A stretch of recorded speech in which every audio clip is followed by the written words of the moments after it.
Hey, can we do the butt implant story before we get out of here? Whoa. What was that? It's a butt implant. Oh, the stupid women. What are they doing to their bodies? It's Dude, you know who this is. Stop it. Oh, I gotta tell you. This isn't just the woman on fucking Park Avenue. You think it's the hoochie mamas? I think it's hoochie mamas trying to get a quick fucking butt job. Let's break it down. You don't think white women are getting the butt implants in? Well, the guy's putting silicone caulk from the hardware store in there. Don't the white women have the flatter butts? So why wouldn't they be the ones getting the implants? That and Asians, I would guess. Asians should do it. Asians. Well, yeah, maybe. Hey, I was in working the Improv in Irvine, which is Orange County. That whole thing, the Real Housewives of the OC, is no joke. Yeah, dude, I never saw like plastic surgery. And I'm telling you something, man. Why does it look so bad? Dude, there was like a group of 4 or 5 older women came up to me. My eyes were watering. I was talking about it the next night on stage. It looked like they looked like they were battered wives, but it was like a symmetrical beatdown because both sides were like equally swollen. So I was thinking, because like it wasn't a southpaw, the guy wasn't right-handed. It was more like that rock'em sock'em kind of punching. Left, right, left, right. Yeah, left, it was right. like equidistance, but they, oh my God. I don't get it. And they saunter up and they like think they look still good, sexy. They like dress like they're 18. Yeah, Oh, yeah.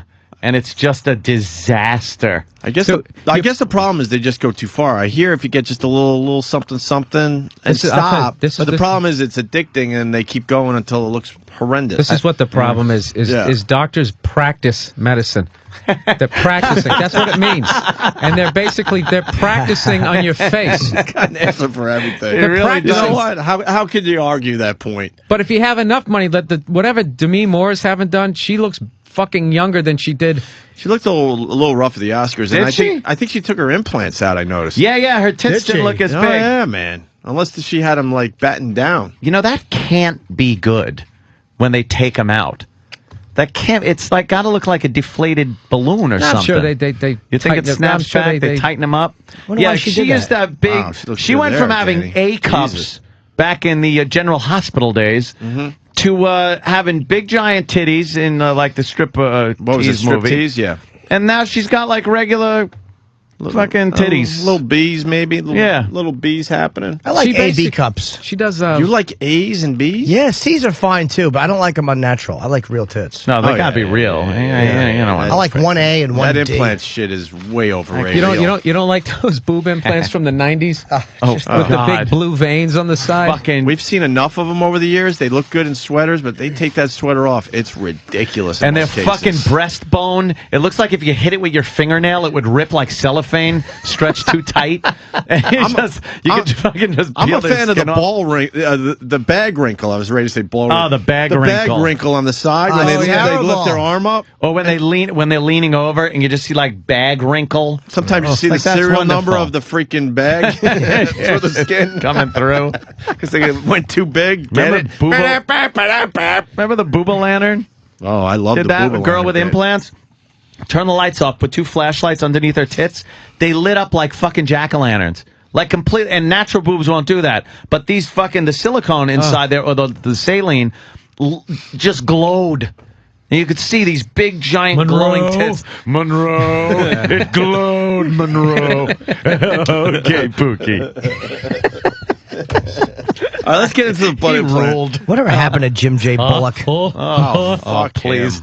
Probably a cup of fucking broth, a poodle. Yeah. And not... Oh, that can't be real. Come on. What? No way. A boob job? Look at that. Look at where her nipples are. Where are the nipples? On the get the fuck out of here. No, that's not real. Photoshop. That's Photoshop. One's pointing this way, one's pointing the other way. Yeah. Oh, wow. And the other belly button's like, hey, what do you want from me? Yeah, thank you for finishing my stupid joke, Bill. Thank you.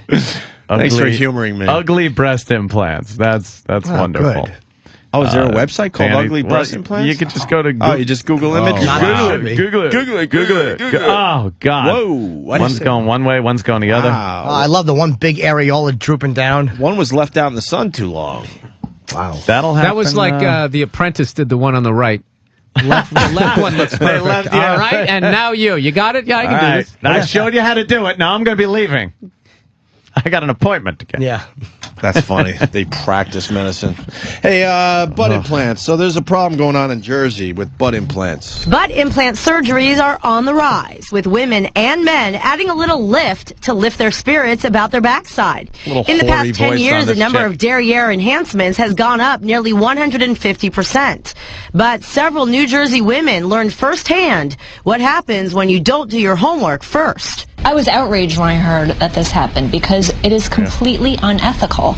These guys are purchasing these silicone products probably from a hardware store, mixing them with something to make it a liquid form and injecting it into patients. 6 women from Essex County, New Jersey were hospitalized after getting an infection from quack doctors who are apparently unlicensed and used non-FDA approved silicone that was diluted with the same substance used for caulking a bathtub. Serves you right, you dope. They just fucking clicked a few fucking trigger pulls of silicone into their asses. You need your ass to look that good? And how does it feel when you sit down? I saw a girl at the gym because it just her ass, the fake ass. You've seen ridiculous. fake asses? I don't think I've ever seen a fake ass. When a girl has fucking California. When a girl has an ass, she has thighs too, because you got to have like a foundation to support it. And this girl got like it looked ridiculous. And because unless the leg tapers into the bottom of the ass very nicely, they haven't figured them out yet. They are practicing on people's asses right now in Jersey. Yeah, and then they'll bring the surgery to California and perfect it out there. Was she on the treadmill jogging and you're just watching her ankles get fatter as the silicone drips down her legs? She was strutting around the gym because obviously it was such a big, such a like a part of insecurity for her that now that she had it, she was wearing the tightest. And you looked because it was so bizarre.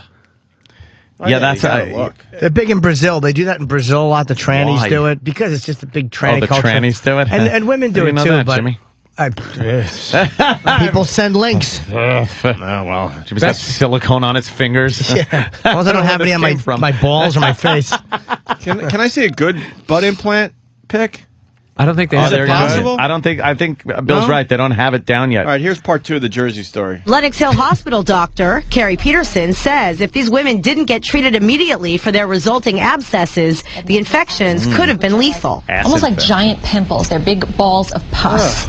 And they had to be operated on because these balls of pus had to be sliced open and essentially drained. Yum. But if left untreated, they can continue to grow and grow, spread to the surrounding tissue, and eventually seep into the bloodstream and cause, septic shock. These are women who are looking to look more beautiful and are using any means they can to get there. They may not necessarily be able to afford the prices that well-known plastic surgeons charge, so they're looking for alternative means, and there's going to be someone there that's going to prey on them for that.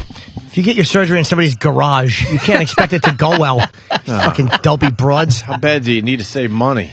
How about you not do the freaking butt implant? The ass implant is where hair plugs were in like 1978. They didn't quite have it worked out. People would just stare at your forehead. Now they're just staring at that weird-looking ass. They look like ham hocks. They're really creepy looking. A bad ass implant, and they're very obvious. What about that story? Was it Chinatown? Some woman wanted to save money on her dentistry, so she went to a guy that was just kind of picked it up as a hobby. It was. And she ends up dying, so he just puts her outside near the curb. Yep. Yeah, just at the end of the day. Did he at least put her in a toxic waste bag? Hello, doctor.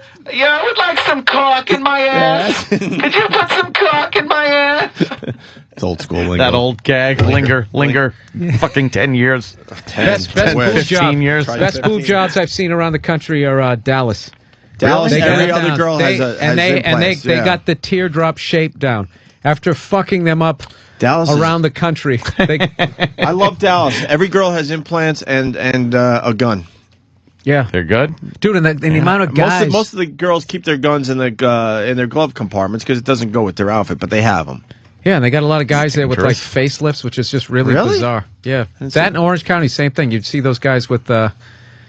It's just ridiculous. You know who's fucking that country star with the Kenny Rogers there? What did he do? He looks like a completely What did he person. do to himself? Did he get a facelift? Oh my God! Like, it's not even called a facelift. A facelift to me would be if you there you go. Second pull picture back your face a little to get some wrinkles. He well, there was a split screen. That's he all. did something He looks like he committed a murder, and he's trying to he's in the witness protection program. Trying to skip town. He's on the lam. Which one's the original? Really? Honestly. To the left. Yeah, where he And still to looks. the right, he looks more seen bizarre. worse- Like that's I've seen worse pictures. That's than like the a one on the glamour right. shot of him. I've seen them worse than the one on the right. How old is Cameron? He looks the same as he did in 1978. Well, that's what will happen if you get the facelifts and shit. But then they don't stop. It They doesn't keep look going. right. Like that picture is taken at the perfect angle. Yeah, then you get the Botox, so you have that laminated, shiny-looking face. Can we find a better one of him? 'Cause I want to see a horrible shot of Cameron. Danny, is it true It's that a really bad one. Ice-T's wife has the ass implants, or is that natural shit? Coco? Coco? I don't think it's. I don't know much about her, but there's no way those things are Real? I can't imagine for a white woman. No way. You got to know. No way. No way, No way, no how. Not my chair, Drinking not out of my cups. problem. Miss Balloon ass. I think Bill turned us on Yeah. to that. Yep. Oh, Originally. yeah. Fucking Bill, one of the best things ever. I could still fucking watch that and laugh. It's just, it's so fucking That guy trying funny. to talk himself out of freaking out is a grace. That's Yeah, what he's whatever. trying Yeah, to do. right. I better Yeah, fist. I better fiddleless, Fiddleless. darned, patterscum, patted little kid in the background fucking going crazy. Not me. No way. Not once. Not never. No way. No way. Where's this garbage? What is this garbage? What is this garbage? Garbage. What's wrong with her ass? Like, what's going on there? Well, a lot of She people has think, a lot of it. It's like she's a lot got. of people, including Danny, think that's like the hottest thing ever. But it comes up Danny and and over Mars her hips. especially. Like, her ass is going onto her sides. It looks like her ass is eating her. Are you sure that's not That's real? That's probably about like the absolute maximum I would allow. I Really? think. Yeah, that's a lot. Maximum of meat. pressure? That's a lot of meat down there. Who's that? That's nice, That's juicy. Coco. Yeah, that's That's Ice-T's Ice-T's wife. Yeah. Oh, that's okay. That's wow. a nice rump. Wait, Well, then he would where's like the to, implants then? Mhm. It looks like it goes with the legs. Yeah, that's the thing, though. Yeah, she's it squatting or no, something. it flows into the legs. It's that other girl there where she I think had, that's natural. It may She be had natural, those, yeah. She makes have a huge ass. She's a big she had age. Audrey Hepburn legs with a. Karen Carpenter legs. Jesus. Like the chickens that fall down because their legs can't support their breast meat. I know. I realize. You had to, you I had to take the realized. punishment. I was fucking trying to tie in the whole show with one dumb line. Why didn't you Back to hear the what dumb you, I didn't even hear what you chickens. said. It's okay, Jimmy. I knew. I think I was going for more factual than a joke. What did you say? I don't remember now. Oh. Listen to the Jimmy says- replay. Oh, you know what? I didn't hear it either. Every time. Opie, say it again. I didn't hear it. Come on. Jimmy is the pro of that. No, what'd you say? I didn't hear it. What? Dr. Steve's on the line about butt implants, though. Oh. Dr. Steve. Yes, I'm Dr. Steve. I specialize in putting cock in asses. See, Come on down for a 2-for-1 special of my own special injection. It's good. Say special twice. special. Yeah, stupid. In special. A 2-for-1 special. It's a special injection. Special period, comma. Boo. Oh, fuck. God damn, man. Yeah. That's where Dr. Steve gets his wine from drained ass pus. Ugh. Abscesses. Yeah, he raids the hazard bags outside of fucking plastic surgery offices. Goes right into the dumpster, does he? Yeah, and he takes a rolling pin over the discarded ass cheeks. And squeezes out some juice. Yeah, and he fucking plays Italian music and think he's cultured. Fucking horrible fucking venom piss wine. What a cunt.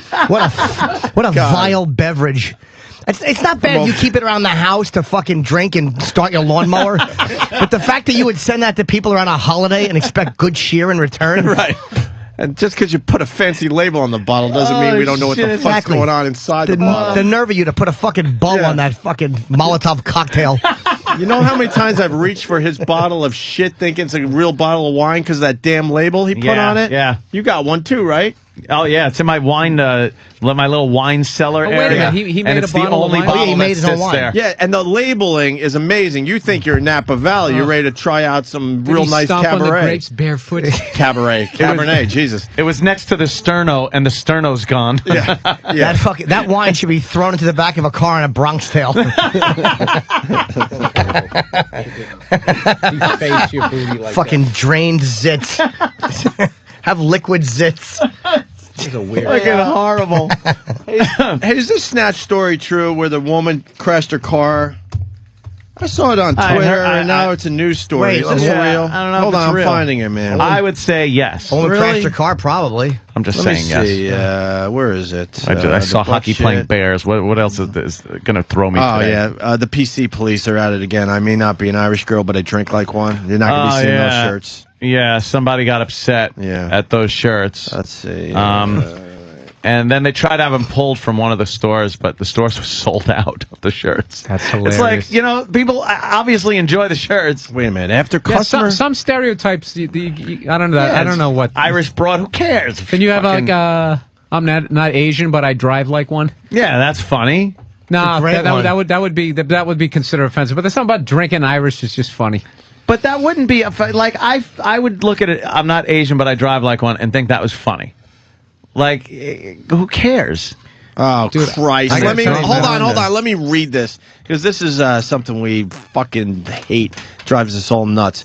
So the store yanks the shirts. My contract? No kidding. We're, Intelligent women. I may not be an Irish girl, but I drink like one. Okay. After customer complaints, the retail chain, yanked the shirts. I was so livid, said Jacqueline Quinn, a 45-year-old fashion designer from Queens who spotted the shirt at a store. It's a teenage family store. I shopped there with my niece and my 9-year-old daughter. So what? Exactly. Quinn said she's able. Oh, you got to love this line. Ready? She's able to take a joke, but the shirt struck a nerve. Then you can't take a joke. She was so upset she had to go home and drink half a bottle of whiskey. Or that she showed a photo of her toddler who'd been run down by a drunk driver. Oh, that makes sense. You know, all right, I can understand that. Why are they listening to this bitch? I don't know. It takes a stereotype, and it's basically saying that all Irish people drink, she said. It's always related to alcohol. Why can't they quote Oscar Wilde? Why can't it be something positive? Because that's boring and not funny. Exactly, you dumb hole. It's hard You to fit understand the potato humor? famine into a T-shirt. I might not be Irish, but I write like one. Yeah, Exactly. Wow. I don't get it. Why? Wow. It's not accurate. Get it? It's an Oscar Wilde. No, forget it. I may not be Irish, but I shit in people's mouths. That'd be a great one. Has nothing to do with ethnicity. I may not be Irish, but my food really sucks. Yeah. You know, I made that joke, and I realized halfway through it, I don't even know who Oscar Wilde is. I know the name. I'm like, know who Jack is he a Daniels writer? is? I threw it out. I was like, oh, God, is that an actor? No, he wrote a quote or something. He was in prison. He did a quote. I can't remember. It said, my love is such that I dare not speak its name. It's true. Old school. Oh, I thought you were going with the. I thought you were going to. Wait a minute. Jimmy's on. I don't care if it's true or Hold not. on. Let's work with this. No, Is Rodney. he acting? No. No, that is Oscar Wilde. No, Rodney Dangerfield's love interest in Old School was quoting Oscar Wilde, right? Anyone? When Oscar Big Wilde, Kev? I think so too. When Oscar Wilde was and I in- think it was that quote said correctly. when Oscar Wilde was in prison, and I did a little time, so that's probably why I relate to him. He actually wrote, "My love is such that it dare not speak its name." And my problem is that my love doesn't have a name. Ooh. Oh. So what do you do? That's just lines I have to do today. Yeah, I thought so. It was? Yeah. Fuck. See, he's good. Damn it. I'm not Irish, but I have a small cock. I may not be black, but I have a bad credit rating. There's plenty, see? But more importantly, and thank you, Look at shirts Vincent here. Rochester looks like today. I think you're right. Oscar Wilde was a raving drunk, right? I think he might have even. that would be hilarious. I think he might have died of alcoholism, even. No, he Like cirrhosis or What do you got, something Kev, like on this? he died. I think it was an ear infection or something that he got in prison, and he was actually thrown in prison for being gay. Really? Wow, that was he actually the old Marquis of Queensberry rules. The actual Marquis of Queensberry. He was actually his son was lovers with Oscar Wilde. So that's the new shirt. I may not be Irish, but I take it in this shitter like one. If that's what she wants. All right. Well, He finishes in my ear. all right. We'll play it your way. I may not be Irish, but I'll fuck a glory hole like one. Right, there you go. Whatever you want, lady. Whatever you need. Whatever makes you and your shitty niece and fucking kid happy. At home. I hate when they say where they bring their children. I shop here. Who gives a fuck? Really? We're living on this planet too. Cause we, like Ant brought to our attention a long time ago. Adult entertainment. We're here too. But the store's Not not everything has to be a shirt in a store? protecting the children. Where my children come to play with their toys. Yeah, I swear to God, Mike, I didn't know it was going to be ethnic. That to me is the store's fault. They should have said, "Well, we're sorry you feel that way." Well, you know what? Yeah. But there's Please go. It ends with this. There's a strawberry store on 34th Street in Midtown, and a sales rep said the T-shirts weren't there because they're probably sold out because people are buying the goddamn things. So good. Maybe we can fight this. Don't like them. All right, here it is. Woman crashes car while shaving bikini area. Saw this on Twitter, and now it's a real story. So I guess on Twitter. All right. That was so bad. What happened? I got an even worse one. Oprah was made this joke to my girlfriend when Oprah was interviewing that woman who got her face ripped off. Oh, yeah. And I said, I go, where did she find her on no Facebook?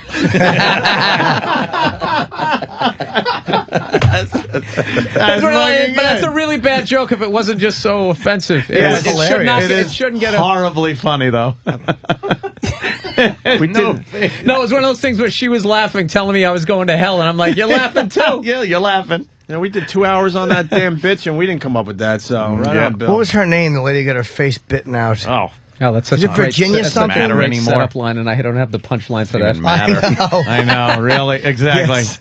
That is a great setup, and just nothing. Nothing comes to mind. Oh, Nash, Charlene Nash. That fucking horrible video that was. Another line you guys do today? It's not even remotely funny. I said another line you gotta do today. No, the fucking video of her is just... It's terrible. She shouldn't have lived, is what happened. Yeah. Did you go through that kind of trauma, you shouldn't live. Yeah, you're not meant for an ape to eat your face for 45 minutes and take a break, come back and finish it. There's also a joke there, but I'll leave it alone. Oh, jeez. Hey, do you see that lady who she got hammered and she went in and she tried to feed a bear and she lost two of her fingers? And that's what they said. They say the alcohol played a part in it, and it's like, no, it didn't. You're a fucking idiot. And then you drank. At no point, I never drank, and then like in the middle, hey, I'm gonna go feed a bear. Yeah. Like, I've never been that hammered where I'm gonna go jump the barriers, stick my arm in a bear cage, and fucking try to feed him between your thumb and forefinger. Like she was holding something and gave it to her. Bit her thumb and pointer finger were clean off. She was feeding it through the yeah. And then got half her middle finger bitten off, and then the top of the other one. She's blaming alcoholism. Dude, they blame like alcohol. That's like when somebody says something racist, they blame the alcohol. It's like, no, dude, that's you. I fucked a few pigs when I was drunk, but I never fed a bear. Yeah, that's what you do. Some animal abuse. Fucking setting up my own joke. I'm a fucking loser.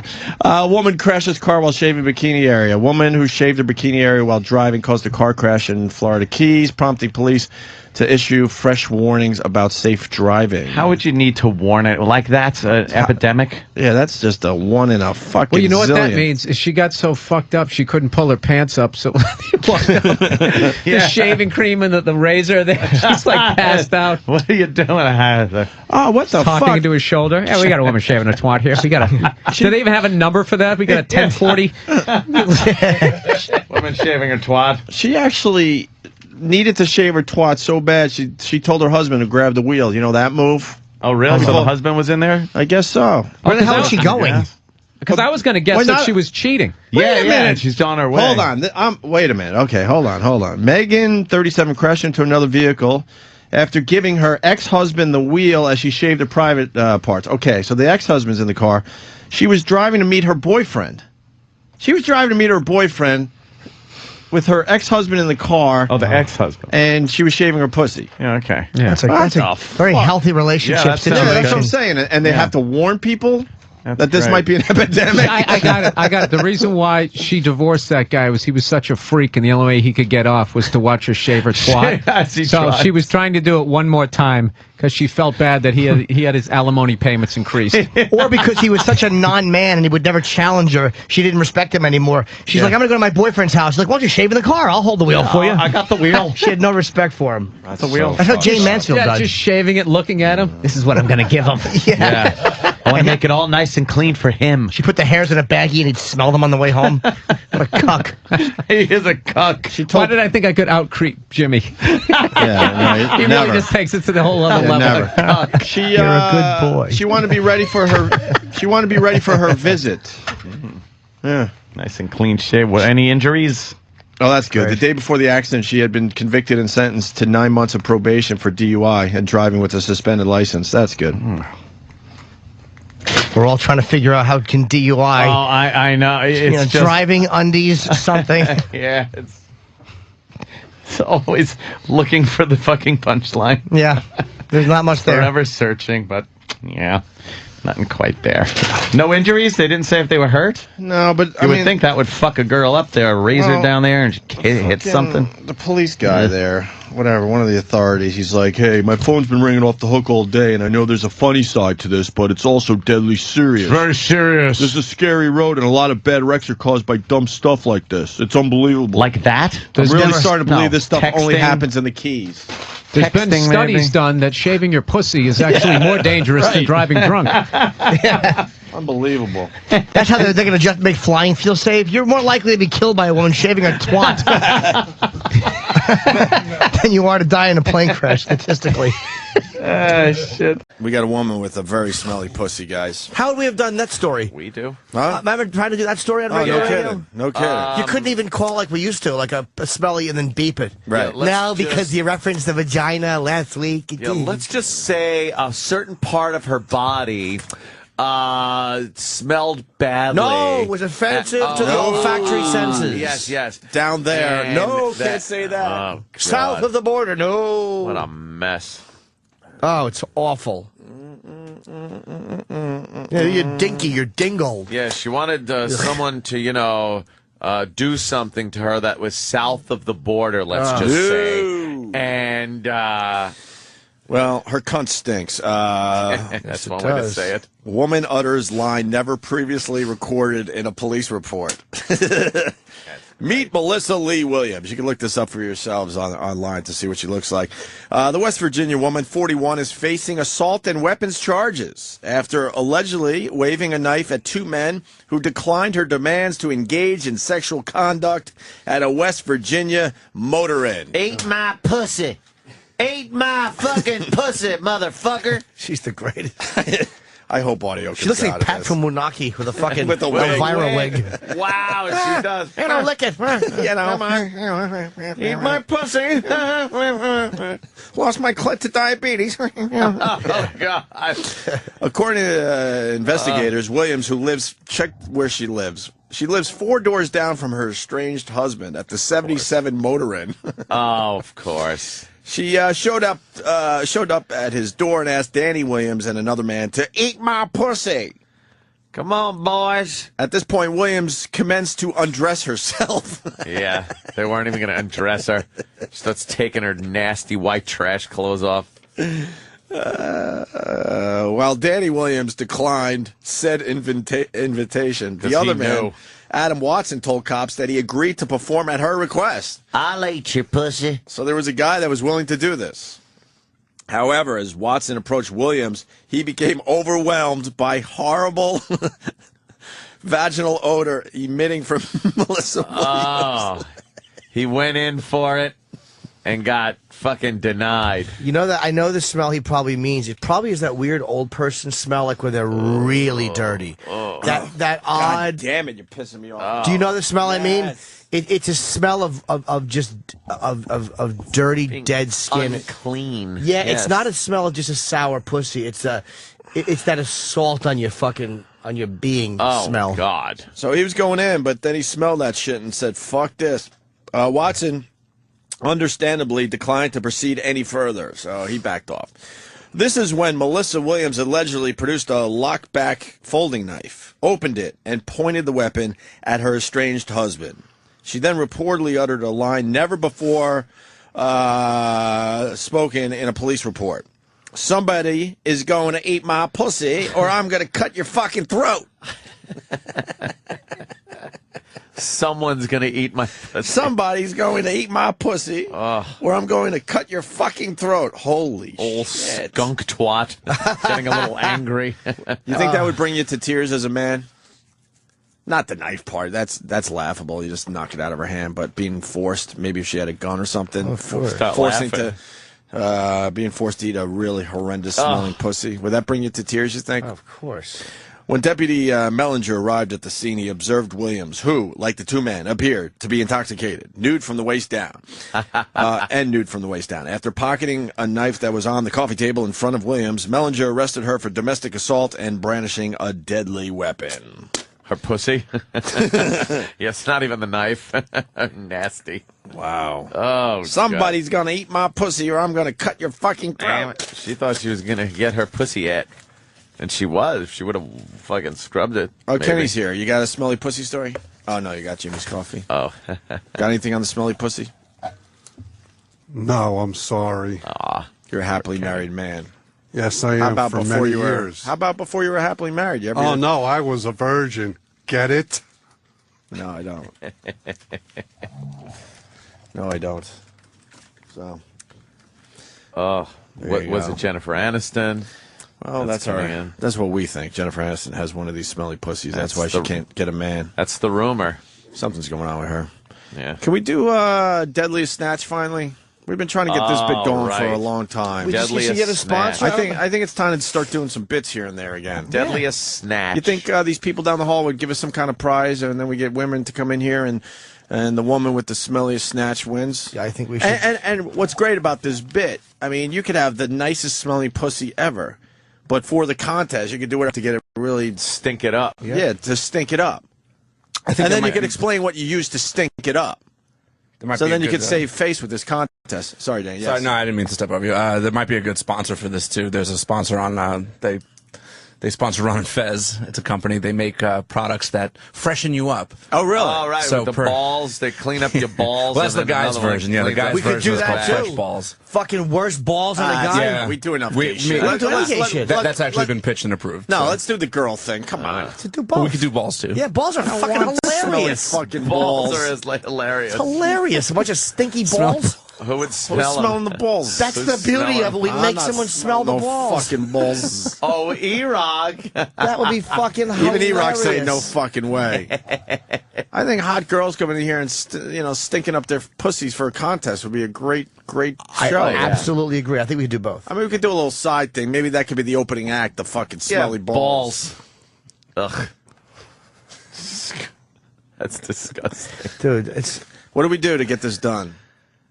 Yeah, what do we gotta do? We'll get with our. It's gonna be no insertion. Our management team, and there doesn't have to be nudity.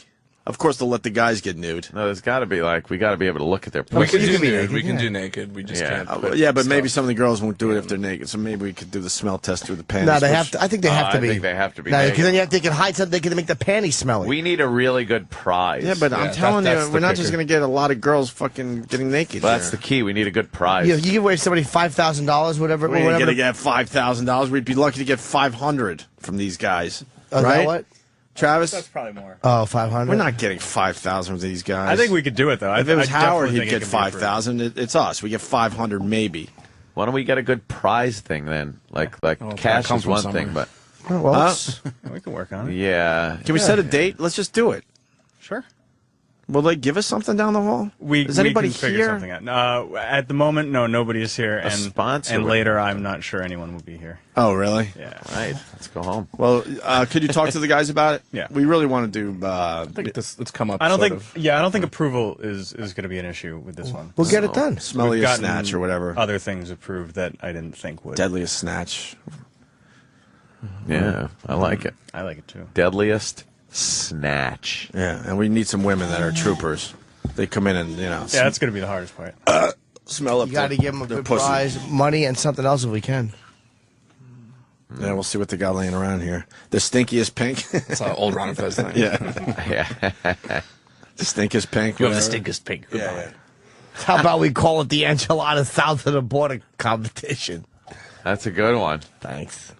Oh, we have to get Bob Kelly in. That's very true. He's a celebrity judge. Yeah, Bobby. Yeah, he'll Bobby. He'll fucking. Can we feed him beefaroni before the contest? Dude, I'm not that guy. What am I? Come in and smell? Go fuck yourself. That's what he's saying these days. Bob is a fucking animal. I finally caught up on Louis. I watched the entire first season, and it's a great show. But Bobby was really good. Yeah, he's played some brothers. Really terrific. Yeah, Bobby's acting is terrific. Yeah, I can't wait to see the second season of that when show. he's driving. And he's calling him on the thing. He's like, brah. The day that DeRosa was in talking about that is the night that episode aired. Oh, really? When he just picks up the phone, he's like, dude. Because he does. It was Bobby. I like the whole out of breath on the treadmill acting. So, like, he's got to take breaths and huff and puff between each line. Yeah. I would imagine that's got to be hard to do. Oh, no, I'm not saying it is. To run on a treadmill and do your lines. It was very good. That's why I'm giving him something. When he called him, though, and just did that, he's like, dude. Yeah. That's Bobby. Let's go to Rob in Jersey. Rob. Yo, what up? Hey What's there, up, Rob. Turn your goddamn thing down. Yeah, I know. I had to turn that shit off. Yo, so I went out with this gorgeous ass fucking Indian girl, man, one night. Like, she was so fucking hot. I brought her to a party. Everybody's like, damn, you're so lucky to tap that ass, man. I was so excited. I get her home, fucking take her clothes off, and I do that little stinky pinky action. Pretend like I'm going to suck her titty, and I take a little sniff on my pinky. Uh-huh. Oh, my God, dude, that shit was all oily and residuey. It was nasty, dude. Oh, fuck. What do you do? Residuey. What do you do? So nasty, man. You have sex with her. I was fucking dry heaving after that shit, man, with the water on, so she didn't hear me, man. Shit was disgusting. Oh, fuck. I've only had one pussy. I've had some hooker pussies that were awful, but I didn't go near them. You shit your pants and you dive in head first.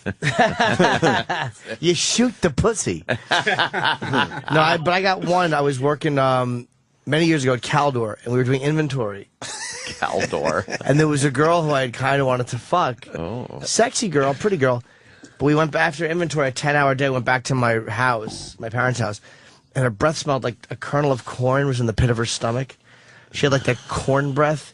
And her pussy, it smelled like pure, wet, rancid pit. Armpit. Wow. But not like a little armpit's okay, but this was despicable. Ooh. Yeah, really. Did you fuck her? I ate her pussy. And Did you really eat her pussy? What am I fucking? What are you, a rookie? From out of town? From out of town. I had to decline that action once because Wow. Yeah, this is like back in my high school days, but there was a chick who I was fooling around with, and we were at my house and we had banged, and I guess, you know, obviously I had finished before she had finished, and she wanted me to go down on her to finish her off. But the fucking stink coming off that thing was so awful that I just declined, and I just fingered her while I watched TV. Who are you watching?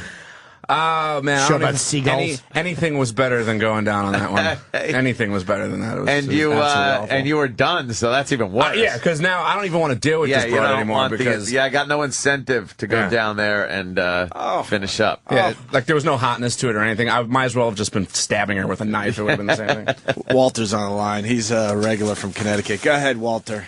Hey, Hey, brother. Every neighborhood's got the girl that will just fuck anybody no matter what. She lived at one of my friend's house in the back room. You'd walk back there, and it would just punch you in the face like a fucking hook from Tyson. The whole room would smell? Wow. Oh, it was terrible. We would rub her pussy over her jeans. Our hands would stink for 2 days. We used to we would take her, we would duct tape her hands and her feet together, fully clothed, and we'd throw her in the shower. She was just disgusting. Wait, so you would just rub your hand over her jeans and it would smell? Oh, yeah. Oh, my. Yeah, that's a case of vaginosis. Vaginosis. What happens is in the folds in the lips, you get a buildup of perspiration and other fluids that leak and get caught inside the folds. You got to use secretion. Yeah, well, there's occasionally clitoral secretion. They'll cause a vaginosis. Sometimes changing diet will help. Changing diet? Yeah. I dated a girl like that once. I got it on my mustache. Hey, I got one more quick one for you. Yeah, go ahead, Walt. I fucked a gimp one time. All right, she had nerve damage in her arm and her leg. Jesus. I met. She had MySpace voodoo going on. Okay, so I had never met her in person. I'm like, all right, I'm going to do this. Let me ask you a question. What part of the country was she from? Just say it without the town. Connecticut. Okay. Not Westchester? No, it's Connecticut. Okay. All right, so she comes out of the house and she's limping to the car. I'm like, oh fuck. I take her to Denny's. All right, there's a hotel behind the Denny's. We get into the room. I got to undress her, which is embarrassing enough.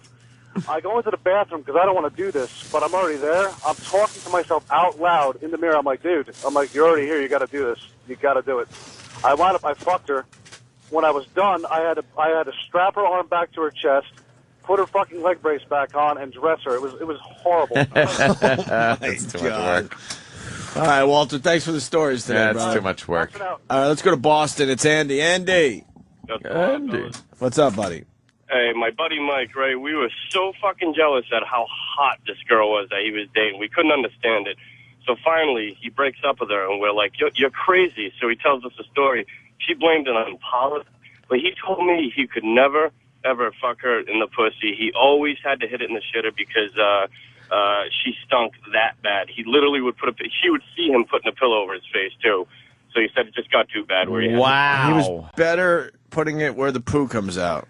Where the poop comes out, Oh, he had to do it backwards. She was under the covers, wasn't pillow over his face, and he still couldn't take it. And she was a knockout. I guarantee you that there was something in her pussy, like some kind of a yeast. You ever fuck a girl and you pull it off, and it looks like your dick was sipping milk with a kitten.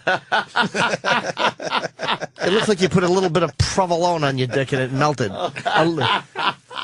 That happens sometime when they have a yeast infection. Yes, you get that little ring of Cool Whip around the base of your cock. And then you dry your dick off with a towel, because sometimes I shower after, sometimes I don't. And then you get that like fucking ring of potato flakes after it dries. Yeah, like a fucking little milk print. Like, what happened to my wiener? Let's go to Kurt in Jersey. Dick was Kurt. eating grits. Kurt, what's up? What's up, guys?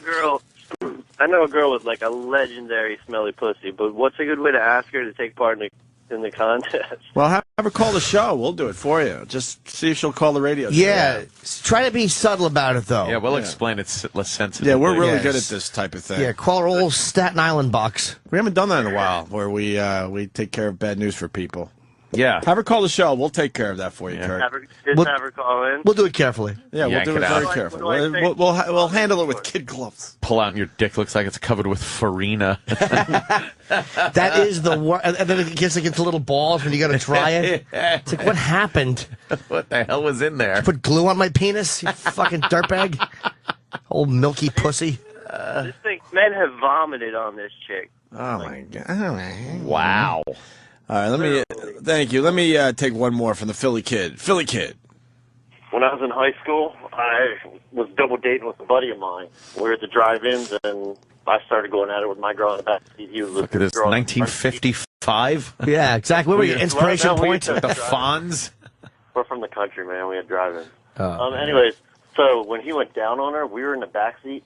It stank so bad. We had to fucking crack the windows. Oh. We didn't want to say anything because. Did you put her in the rumble seat? Like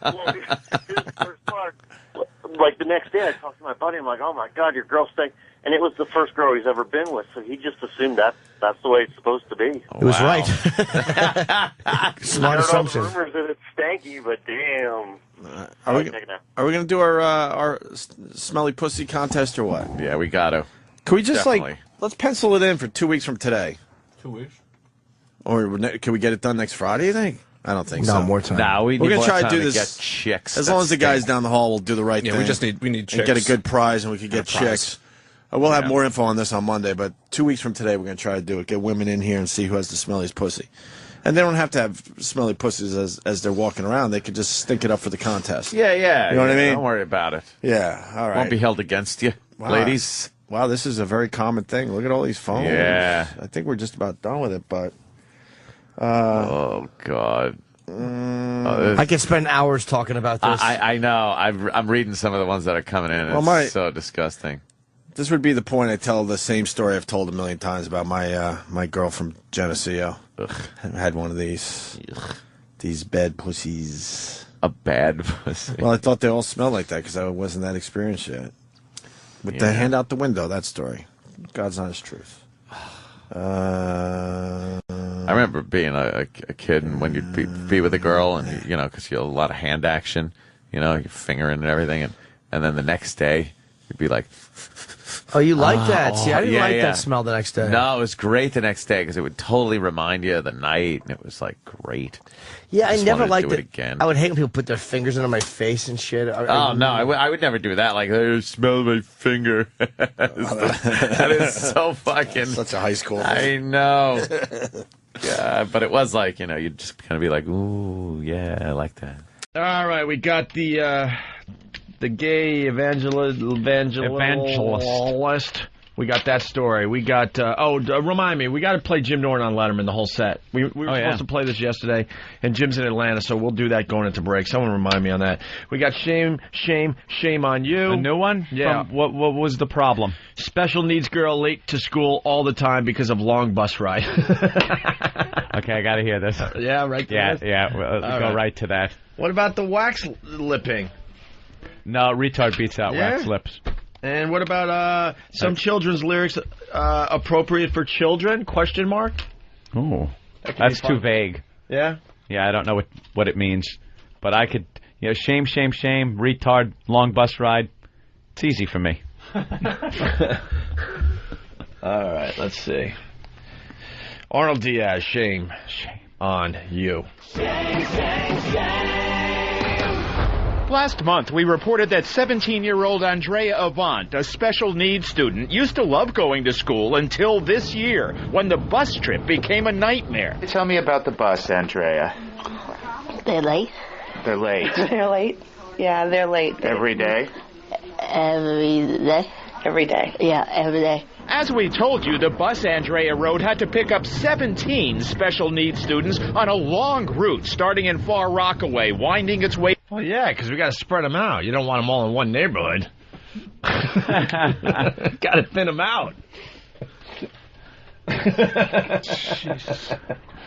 On a long route starting in Far Rockaway, winding its way through Queens, not arriving at the Information Technology High School in Long Island City until 9:30 or 10 o'clock, long past the school's 8 o'clock starting time. So, Andrea, you're on the bus for 2 to 3 hours in the morning? 2 hours. Yeah, 2 to 3 hours in the morning. Oh, who was talking first? And then who stepped in? Because... well, Problem. I have a problem with the name of this school. Shouldn't finger painting be in the title of that school somewhere? So how does Arnold help? He's a do-gooder. He visits the bus company. Mm-hmm. The long trip, we reported, violated the Education Department's own guidelines that say no student should be on the bus longer than 90 minutes. But Michelle Avant said her daily complaints were falling on deaf ears. Because it's a special needs child or a child who doesn't have a voice, it's like we'll get to it when we get to it. It has to be done now. And we told you, unbelievably, the manager of the Little Richie Bus Company pleaded ignorance. The parents say they've been calling and making complaints, and you're the general manager. Shouldn't you know about the problem? Honestly, I didn't know about the problem. Yeah. No, I didn't. Yeah. Whenever the guy admits to it, right? Like, unless somebody shoves their fist in the camera lens, it doesn't work for him. So it's like, I didn't know about the problem. Yeah. Well, Pete from Columbus, Ohio. Hi, my wife is a special need amateur porn star on I'mAWaterhead.com. A lot of confessions coming in on the instant feedback. Keyboard Commando from Boston. Opie, I found out my wife was Jenna Jameson after being married for 4 years. Wow. Yeah. Damn, that must have been a surprise. All right. And finally, Arnold, of course, gets results. Of course he does. So last month, we put the city education department and the school bus company in the Hall of Shame. And what do you know? The next day, the problem was solved. After the broadcast, everything went the way it was supposed to go. More buses were added to the route, just as the parents had been requesting. So instead of having to pick up 17 students all over Queens, now they only have 11 kids on the bus, and it's within my area. The result is Andrea now spends only an hour or so on the bus. After the story, it came here. It came here on time? Yeah, on time. Right, it came here on time. And did you get to school on time? Yeah. In fact, we took these pictures of Andrea's bus arriving at school a few minutes before the 8 o'clock opening bell. She hasn't been late at all since our report. She's not missing any classes, which is great. We're totally pleased. We're extremely pleased. I like to thank Fox. Thank you. Thank you. Mm-hmm. Good. It's our pleasure. You know who their audience is. I certainly do. That was was a lackluster shame. Yeah. I like the ones where they're confrontational. The guy goes, tells him to go shit in his hat. Arnold, go shit in your hat. We got one of these sex offender stories. Yeah. We love the sex offender stories. There's so many of them. Listen to what they're doing on Long Island. Well, imagine finding out that 27 sex offenders lived in your neighborhood. That's what the people of Hempstead discovered, along with other neighborhoods on the south shore of Long Island, and many are finding out for the first time. Sex offenders dumped in shelters like this one in Hempstead.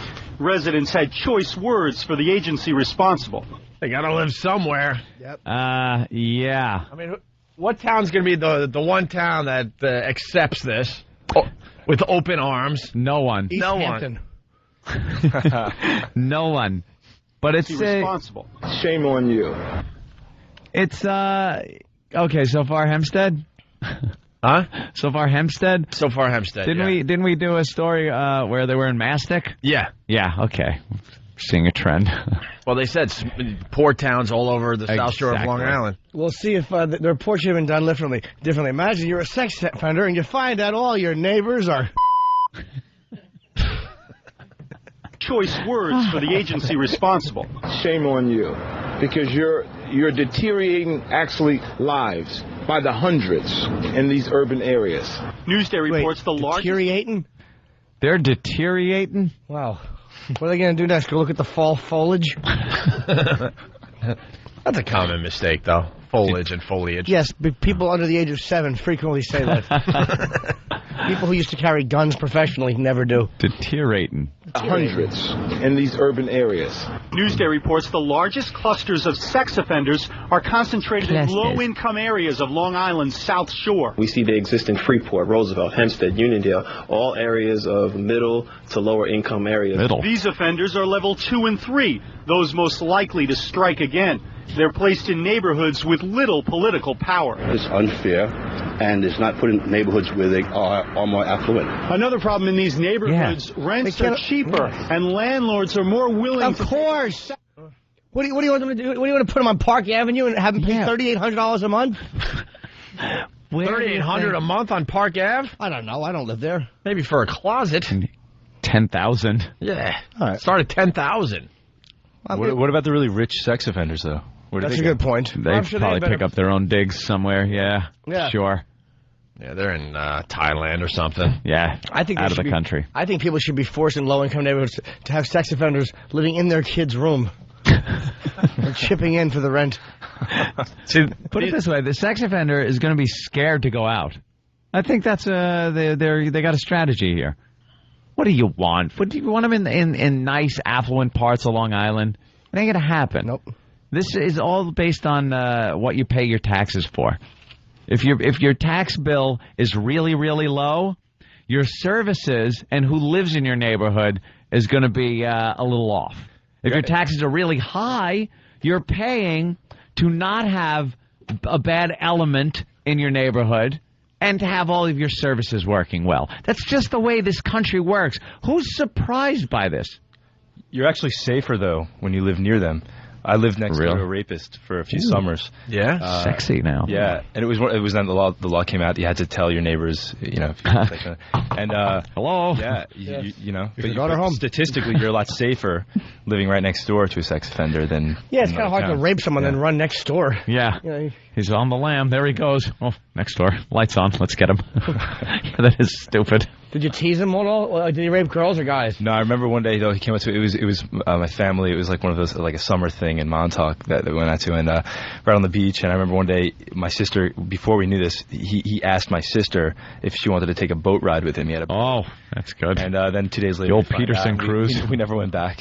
the lost summer. Or maybe the guy's just into boating. Yeah. I mean, you have many different hobbies. Boating and rape. Yeah, but it doesn't mean he's going to take your sister on a boat trip to rape her. Maybe he just wants to go out and enjoy the water. I mean, we did live next door, so I'm sure it was fine. Maybe he fancies himself a young Alan Hale. Another problem in these neighborhoods, rents are cheaper and landlords are more willing to take on sex offenders as tenants. And what about notifying people? Right now, police only do it once. when the sex offenders move in. So if you move in after the time they do a notification, which is quite possibly, very likely, then chances are you're not going to be notified. Well, the Department of Social Services says How often do they expect you to be notified? Every 20 minutes you get a phone call? Did we mention? Yes, I get it. Yes, we know. And he didn't forget. We know, I heard. Thank you. You should know when your tax bill comes and it's easy to pay. That's when you know that your whole neighborhood is full of people that might cause you some type of harm. And someone has to stick up for the sex offenders. These guys gotta be scared assless living in these neighborhoods. I don't stop at lights in these neighborhoods. Right. I keep going. You think these sex offenders are walking out and walking the streets whistling a happy tune? No. And everybody knows why you're living there. If you're like all of a sudden you're a middle-aged white guy with a mustache and a bad gut, everybody knows why you're in that neighborhood. And you smell like Similac.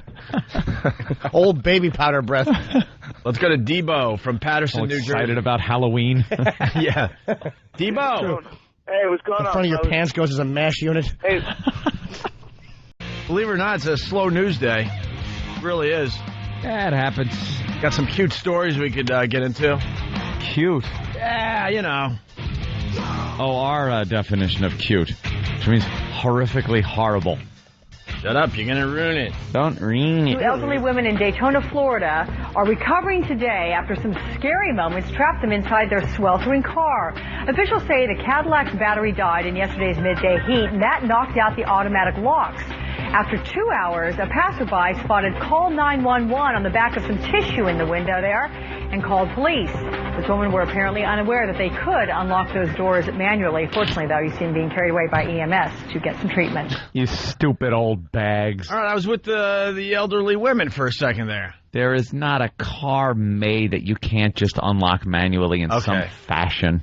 So what do you think they were doing? Way, shape, or form. Being stupid old, don't know what modern machinery is like people. How would you unlock them if they locked like the automatic locks?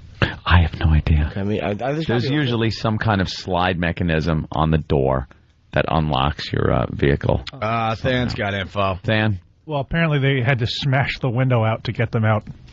They did? Yeah, whoever showed up, the police or whatever. They still couldn't figure it out. Well, because they couldn't figure it out. Even describe it to them, I guess. They had to smash the window to release them. How about any news on what year the car was? Or? Yeah. Is there an owner's manual in the glove box that they could have maybe thumbed through their old fingers and cataract-ridden eyes trying to read? I don't know, Martha.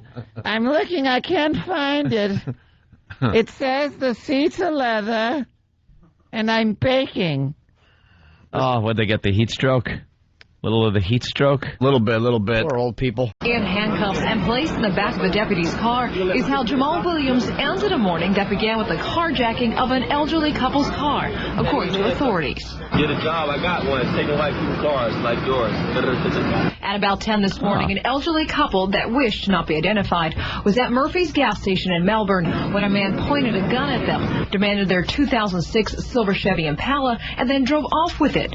The couple immediately called 911, and with the help of the car's OnStar system, police were able to track the car and suspect down in Cocoa. And when we caught up with the suspect, he said he targets senior citizens. Little old lady. Any old lady. Any. Police also located on the roof of the apartment complex Williams allegedly tried to hide in after abandoning the stolen Chevy Impala. And Williams is now in the Brevard County Jail, charged with carjacking, drug possession, and for violating his probation. Where's the hate crime? Where's the mother effing hate crime he should be charged with for targeting white people? I thought of that. My only guess is because it wasn't a violent crime. What? I mean, I'm just getting. Was it a carjacking? Plus, they'll never. It's a violent crime. Black people with carjacking. Carjacking is a violent crime. It's traumatic. I agree. It's violent. It's abusive. It's an assault. That should be a hate crime. He is targeting people based on their race. Just get it. I've had it. Oh, God, have I had it. He said his job is taking white people's cars. Taking white people's cars. There you go. There you go. There you go. And our job is taking black people's freedom. There you go. Bye-bye. Have fun. Hope your little jokes and gags work good in the joint, my friend. And I use the joint to be cool. I say the joint. That's right. I say in the can of the pokey when I want to sound hip. the pokey. When I'm talking to chicks, I say that. God, I'm sick of it. Can we get a little civilization in this world, please? Or at least in this country. I don't care what happens in the rest of the world. All the violence, the better in the rest of the world. Just build a wall, a big wall of anti-violence. That's right. The second you act up, boom, gone, over the wall, start swimming. I want to be surrounded by lilacs. Yes. That's nice my dream. smelling. Yeah, flowers. God, I've had it. We gotta coddle too much. Don't get me started on that the Pope statement. Well, he apologized because, Muslim clerics always there? apologize after they say something. And immediately, Christians and Jews run out and murder, like the Muslim women, of course. They just shot a nun because of something the Pope said. It's just a lovely group. You're a lovely group of people, and that's what you are. Yeah. That murder of that nun is what you are. It cements what the Pope didn't even say, by the way. He was quoting something from friggin' 8 billion years ago. Boy, they're sensitive. There's no peaceful disagreement in Islam. No. There's no ability to not set fires to effigies. It's an effigy, is it? Yeah.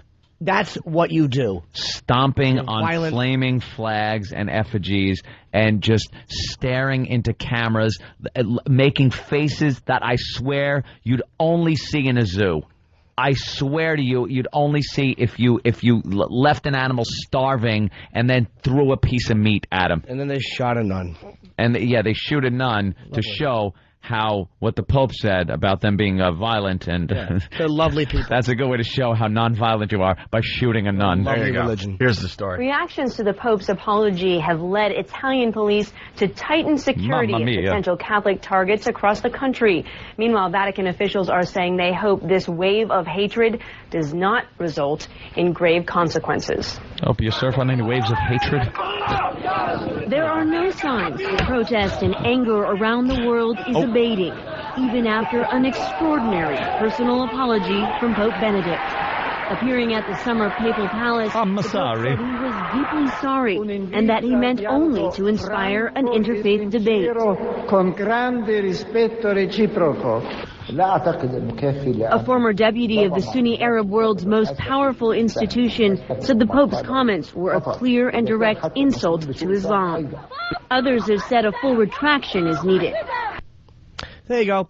Lovely religion. Isn't it? Lovely. That's the way the modern civilized world handles problems. We set things on fire and jump up and down on them like we're in the opening scene of 2001: A Space Odyssey. Lovely group of human beings shoot a nun. How does it end? How does it end, Jimmy? How does this whole thing play out? It doesn't. With the destruction of the world? No, I don't think it's anything that melodramatic. I think we just continue. I'm not saying now. Charlton Heston gets shot and hits the atomic bomb button. I'm saying down the road. I don't know, man. A few generations from now, is it the end of the world? Who wins this one? Someone's got to win. Whether it ends or not, someone's got to win. Do we win? Do the Muslims win? I hope it's like the Buddhists or the Hindus or somebody who's like pretending to be peaceful, but the whole time they've been working on a bomb. Now that'd be trickery. I hope it's the Buddhists and they've been working like all those dumb clocks in the stomachs. Have bombs, little A-bombs. Yeah. That's why the stomach's so round. You think it's going to fit the nuclear core? You think it's going to end in like a round-robin tournament? Jesus, Mohammed, Buddha, just kicking ass. Get them all together. They have such this thing for their religion. This passion. I don't even want to call it a passion because it's not passionate about savage. It's savage rage. It's an insanity. Hey, look, they shot the cult. The guy Van Gogh, one of Van Gogh's relatives, did an unpopular, not a favorable play about Muslims or the way they treat their women in Denmark. And so, how was it reviewed? Well, they gave it a negative review. I don't know. I think it was a 9-bullet, 1-knife review, which is, according to Rotten Tomatoes, is not good. Right. And the guy did it, of course, because that's what I guess when you're in that religion and that's what you're a healthy Muslim, that's what you do. I don't know, but that apparently is the way they solve all our religious disagreements. See, their religion, apparently, is that you cannot in any way criticize their religion. Right. If you do, the penalty is death. Mm-hmm. That's a real nice, peaceful... But they say it's a peaceful religion. But there's no open... there's no debate. There's no dialogue with these people about religion. It's their way, or you are put to death. We got more. So how the hell do you then talk to them about this? You don't. You don't. There's more on the story. The comments came in a speech the Pope made last week at Regensburg University in Germany. I think it's going to take years for the damage done to Christian-Muslim relations to be repaired. Like it was good. The Pope, who is said to write all of his own speeches, quoted a 14th century emperor who said his prophet Muhammad brought nothing but evil and inhumane things to the world. Pope Benedict went on to criticize jihad and holy war, suggesting it flies in the face of God. As news spread, so did the violence. Got great timing, in Somalia, where an Italian nun was gunned down, to the West Bank, where as many as 5 churches were burned. Yeah, burned churches. In addition to the anger in the Muslim world, there has been a complicated debate in Italy among Catholics, many of whom question whether Pope Benedict appreciates the reaction he got to his comments and whether the Vatican should have more power to veto what the Pope says in public. Veto what Why the Pope... should they veto it? Because these savages can't handle criticism. Why? God almighty, are we finished? The whole world is veto. supposed to bend over backwards and walk on eggshells because some people cannot handle being criticized or disagreed with. First of all, the Pope's infallible, so it's right. Whatever he says is right. And why would anybody listen to what... that's the other part of my point. Who cares what he says? He's an older man with a stupid hat. When Who cares what the Pope says? When was the last time the Pope was relevant? Just nonsense. His stupid statements and his even dumber apology, and they're awful. Whole thing just sucks. Bill in Waterford. Oh, Bill. Jesus versus Muhammad in a LARPing match. LARPing? Jesus can cast better spells. You think? Yeah, that Muhammad? Come on. Muhammad needs a bunch of savages. You do 2 damage, Jesus 2 damage, just and he just lops your head off. Jesus showed, some good things he could do for people, but I'm sure if he gets a little aggravated, he's not turning water into wine. Turning it into napalm. Or acid or something. Acid, something very damaging. Yeah. Too damage. All right, it's the One virus spreading across America. Yeah, we'll do I know the Pope is German and not Italian. I said Mamma Mia because he's in Italy. The Vatican. So the Vatican's in Italy, and they're speaking Italian. You dope. You don't think I know the Pope is in the Hitler Youth? It's the first thing I learned about him. Had more than my share of him as well. The Pope. Enough already. We got lots to do. We got Team Beat with his own leg. Prosthetic leg. We have the San Diego Fox reporter getting his ass kicked. Go to YouTube. It's a great video. Oh, yeah. We got Howie talking about our Letterman appearance. Where you want to go? Which way you want to go? I want the reporter to get beat up. Which way you want to go? I want to hear the reporter getting beat up. Beat up reporter. I saw the footage. It was better than pornography. It was hilarious. That's why I want my Panasonic hooked up, so I can watch that in a crisp, clear fashion. That guy getting his face kicked. Well, because it was one of these, another busybody segment. It was one of these, like shame on you type reports, I guess. A busybody. That's even better. You're right, Anthony. Busybody. They just kind of comb the area and find some ass. They find a story about, somebody that hasn't been paying something they're supposed to or holding back services from somebody, and then they shove cameras in their faces and expect to get answers from these people that are, it's either scumbags or criminals or whatever, or sometimes they're just people, owners of stores that are trying to keep from being robbed so they don't let certain elements into their stores. Things like that. It's those stories. See, here's the weird line I have with reporters. When they're doing a shame on you story where they're attacking these guys that are ripping the public off, I don't mind them as much. Because they're actually going after a scumbag. But when they're hassling regular people who aren't doing anything, that's when I want to see them get their faces kicked in. So I would love to know what this guy did that the reporter was hassling. The reporter this is some kind of real estate scam, I believe, that the woman was involved in. And was that her husband or just some guy? I'm guessing. So her husband comes out of the car and just starts pummeling the reporter. It's a great video today. So I don't think these two were just, were legit. I think they might have been involved in some kind of scandal. I don't know what the story is, but even if they were, let's say they were involved in some kind of scandal, the reporters think that they can just go up to people and shove cameras in their face with impunity. They're on their front lawn. Yeah. They're at their front door. And they notice that this woman was putting up a fight. They won't let you close the front door sometimes. They kind of hold their arm in the way so they could get a little more footage of you. She was being violent, like throwing water on the camera. And they saw, great, this is going to look good on TV. She's putting up a fight. Let's push her more. And he keeps putting his hand out, like going, oh, that's inappropriate language, miss. Like, he starts judging the language that he's like goading her, like, you know what he's doing. Yeah. He's like, I'm behaving, why aren't you? Like, you know what he's doing. So right. The way he deserved it, just because of who he is. All right, so let's get into it a little bit here. This is out of San Diego. The video's up on YouTube. We love YouTube. While you're at YouTube, throw Opie and Anthony in the search. There's some great videos up there to check out. And we caution you that the following footage is graphic and may be disturbing to some. Yeah, other reporters. You hear what's going on there. There's no reason to show this on TV, by the way. We're not going to, learn anything from this. The country's not going to become better. You know? No. They're exploiting this great footage, and they should. But to give the warning ahead of time, we really need to show you this, but it's very disturbing. Mm-hmm. Just shut up and play the video. Yeah. Hey, look, it's Sean Cassidy. Oh no, wait, that's Hillary Clinton.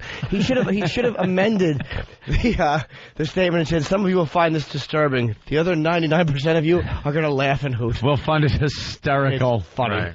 Just play the video. Stop trying to act like you're goody two shoes. Yeah. Call the police.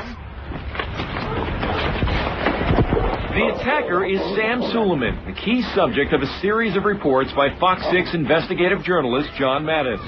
Now finds himself in a fight for his life. For his life. He just got his ass kicked. He got a normal ass kicking. The guy punched him. The guy didn't use a weapon. The guy was just punching him. The guy came on and roundhoused him. He came around with his right hand and just bam on the side of his face. It was a great shot. Then he grabbed the reporter. They both go down, and he punched him in the face a couple more times. Got a shoe in his face once. The guy's side of his face is completely bloody. It wasn't a fight for his life. There was no fight for his life. The guy got his ass kicked. And he had help there, a cameraman or a producer or something, jumping on his back. Yeah. The other guy's back that was beating him up.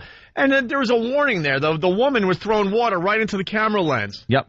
That should have been your sign to get the hell out of there. And threw the bottle at the camera. She was all pissed off. But they had to keep rolling footage because it was too good. And you got what you deserve. You should have moved away at that point. Finds himself in a fight for his life. You guys are trying to do to my life. You're invading my life. Whether you have this the whole thing. You said yes, that's all you're doing. That is Suleiman's wife, Rosa, who immediately blames the media for her troubles. But the evidence appears to speak otherwise. Continue. We found out that the real estate purchase contracts are all forged. Also, the loan documents, the loan application, the 1003, as well as all disclosures have been all forged. Sounds like the couple, they're scumbags. They're shady. Sounds like it. But that's just it. You don't go shoving cameras in their face thinking because you got a camera that nothing's going to happen. That reporter, by the way, as we were playing that, I was watching the clip on the TVs in front of us. Yeah. That reporter cannot fight at all. The worst fight ever. But I'm sure when he does his reports, he's the tough guy. He's getting things done for the community. Well, why don't you comment on, hey, excuse me, pow! We have the right to ask you these questions. Right. All right, tough guy. Bam. Guess hit what? In the face. The second he got hit in the face, he turned around, did nothing but got into the cowering defensive position where the other guy continued to just beat his face. Look, they're showing The guy bit him. beat up. You got beat up. Look at you. He did not throw back a punch. He did nothing but get his ass completely handed to him. He's a bleeder, too, man. Oh, is he a bleeder? He looks like Chuck Webner. The Bayonne bleeder. What is the wife? Oh, and then he gets kicked in the face. Now, the reporter should have bit the guy right there on his leg. Look at him. he can't even lift the one leg off. And then the guy clawed at him, too. He clawed at his face. And the camera kept rolling. Oh, keep the camera Cameraman rolling. doesn't help you. He keeps filming. Please get me the tape of the discussion Fox 5 is having on this incident. Yes, definitely want to hear their Because they're all input. like just shaking their heads. Very like, concerned. Probably saying, we're just trying to do our job. No. Shame, No. shame, No. shame. No one will tell you how it is. I truly believe except us. I really do at this point. The guy got greedy. Yeah. He got some great footage of the girl throwing water on the camera, and he got greedy. Yeah. He had enough to get a sensational story, sensational video. Right. But he kept prodding at that point, and he got what he deserved. And the husband had You enough. got what you deserved. The guy who was pulling him off was not a cameraman. He was the guy who was about to be interviewed. He was just a guy. He was not working with them. That black guy was not working with them. He was just a good Samaritan. He was, it said, he was accused, he was this scumbag Solomon was stealing identities so he could buy houses and rent them to others. All right, so he's obviously a piece of crap. Yeah. But Brian Phillips, the man who was about to be interviewed, is seen trying to pull Sullivan off Matisse or whatever his name is. So this cameraman, the vulture keeps filming. He did nothing to help. While his guy is getting his ass beaten. He did nothing to help. He got everything in frame. What a disgusting industry. Me, could you just kick his ass a little longer? I got to white balance the camera. Right. What a disgusting industry. Well, the cameraman, he knew what was more important. That's what's. Of course. That's why I want the discussion they're having on Fox. Did you get that? Right. I would love because I think a second guy would have helped the situation. There. Yeah.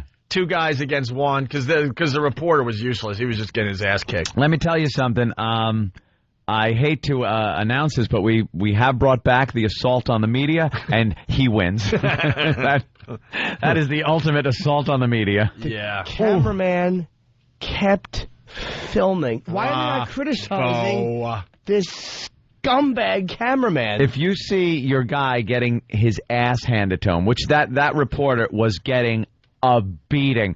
That was a beating. You should take your camera and bop it over the guy's head. Yes. Just wail him over the head with your big camera. Not film the whole thing. He's supposed to be your guy. You're a team. There's no real life. It's just let's get the bite. Yeah. I don't care that my friend, the guy I'm working with, is being beaten up. Yeah. What a disgusting culture. They're all scumbag except for the black guy that was just trying to stop the fight. Who was just going to be interviewed. The people that were being interviewed that had the scam going on, dirtbags. Reporter, dirtbag. Cameraman, dirtbag. You know, behind the scenes, he probably doesn't like the guy. I'm just speculating here. The cameraman probably doesn't like the guy anyway. Knows that when he goes back to the newsroom, they're all going to be like, great footage, man. That is some great stuff. Look at him. Look at him getting his ass kicked. You think the reporter said to him, why didn't you help? Yeah, hey, little help would have been nice. Why didn't you put the camera down and help pull me off? Off me, right? I got to hear the interview with him because they just showed him sitting in a room in front of a camera being interviewed with his chick all just punched to pieces. Let's go to David in Florida. David. Hey, good morning, boys. Good morning, David. Hey, love the show, man. Thanks. I got a little media story. A friend of mine's husband died of a pneumonia, just clogged up lungs, and the media kept coming to her house, and with camera and microphone. So the interview was about over, but the guy kept persisting, kept the microphone in the house. We ended up slamming the door on the guy's hand. The microphone was still in the house.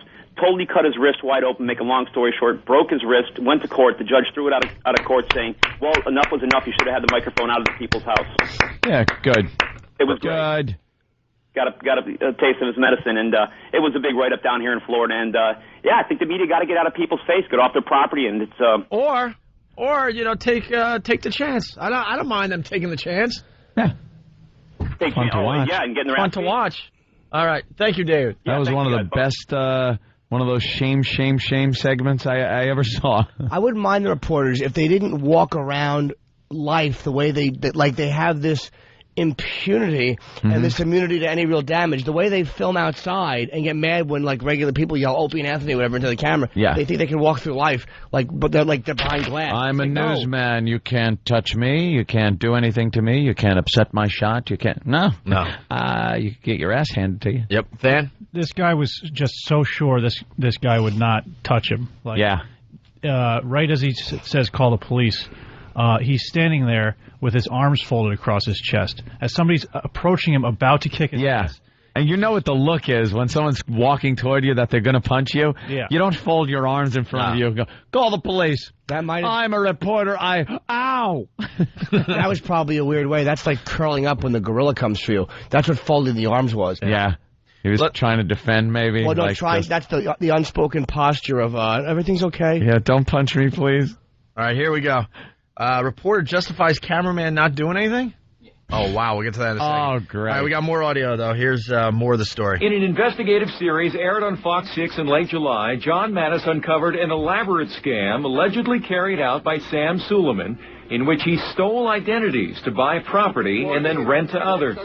It was a white-collar crime, but apparently carried out by a man with a roughneck temper, as Suleiman left several messages with John colored with foul language and threats. I haven't forgotten about you. I think about you every day. All right, I don't know. I didn't hear that. Yeah, it sounded like it was spoken in Russian. Yeah, threatening voicemails. All right, that's all you need to know. So he doesn't bring security with him. This smug idiot who thinks he's not living in the real world doesn't bring security. I bet they got a promo running on the station where he has sunglasses on and a long trench coat because he's getting things done. Yeah. Yeah.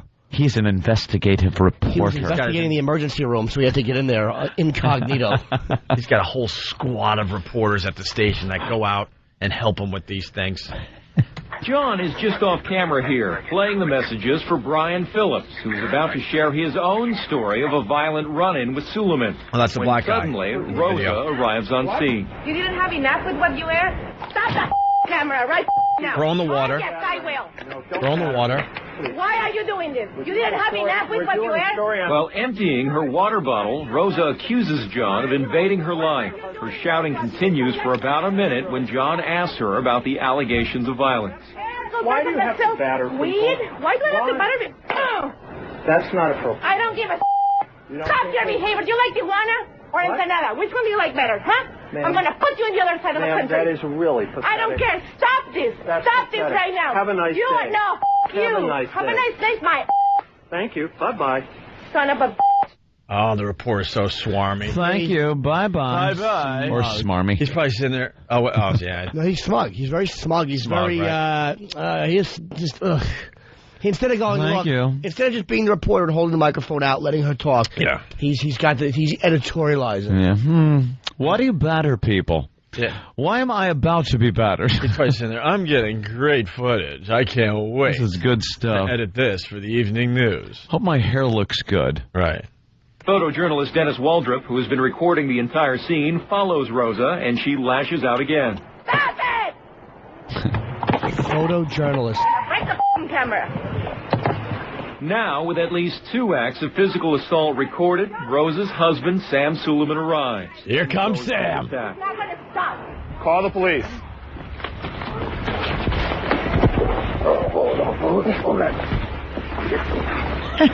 That's the cheap shot, right? Yeah. Now they're on the ground. The injuries inflicted by Suleiman would become quickly apparent, but Phillips and Waldrop come to John's aid and are able to hold Suleiman down, while Rosa says she's getting a gun. She returns without one, but threatens to use what appears to be a rock until she is stopped by a bystander.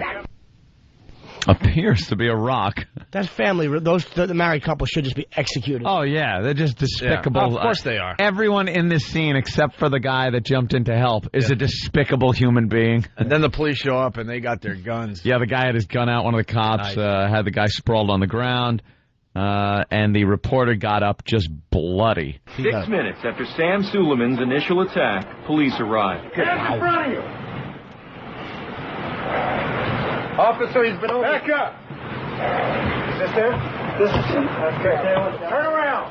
Turn around! Get the camera. Get on the ground! Get on the ground! Is that bitch telling the cop what to do? Yeah. Get the gun off of my husband. Suleiman and his wife Rosa were arrested. John Mattis was taken to an emergency room for a series of tests. series of tests. Who are they filming What? now? On being an idiot? Huh? Oh, they were filming something. I thought it was more of this guy. Yeah, they're just scumbags. Well, here's the answer to your question. Reporter justifies cameraman not doing anything. All right, let's hear. No, he's a photojournalist. Photojournalist. This was on the Today Show just a few minutes ago. Give them a little credit here. Why did your camera person just keep on rolling, and why didn't that person put the camera down and come over and help you? Well, I think that we all have a professional responsibility to do what our jobs are. I'm there as a journalist. He's there to record the event and to protect the event. And but for him recording this, we would never have known what transpired there. Yes, we could have turned this into a barroom brawl off camera. That's not what this story's about. This story's about this man terrorizing people, and that's what we tried to document. We had no idea we were going to be part of this story. Yeah, I know, but 6 minutes, John. I mean, you could say to your cameraman, okay, I think we got all the evidence we need. A little help here, guy. Well, I think he did what he was supposed to do and stood by his profession, which was to protect me and record what was going on. See? There you go. I'm glad you got beat up. Yeah. Instead of being a real human being and going, I know. I don't know why he did that. Put the camera down. Help me out here. I like how he says, yeah, we could have turned it into a barroom brawl. Yeah, let me tell you. Oh, yeah, you're real tough now. All right, you supply the blood. Yeah. And the other guy will supply the brawl. Yeah, nice and cocky now on the Today Show. Yeah. The whole world is watching you get your ass kicked on YouTube today. And you didn't throw a punch. At least Matt Lauer did. That was Matt Lauer, right? Yeah. He did call him out on it. He goes, well, I like Matt Lauer. He's ballsy. He did, 6 minutes. Yeah, 6 minutes, John. At some point, yeah, you don't need all 6 minutes. We could have turned it into a barroom brawl. Yeah, could you? Sure. Matt was talking to him. Yeah, you're going to be the bar stool. His cameraman, actually, he wasn't talking to John. He was talking to his cameraman. He was going 6 minutes. Basically, he was saying if that ever happens, film for 2 seconds and put it down. Yeah, get a quick still shot. What a jerk off. I'd love to talk to that cameraman. A lot of cameramen checking in. Brad in Atlanta, make it real fast. We want to get a few people in here. Go. Hey. All I got to say is that this is what cameramen live for, right? Because behind the scenes, these guys treat us like dirt.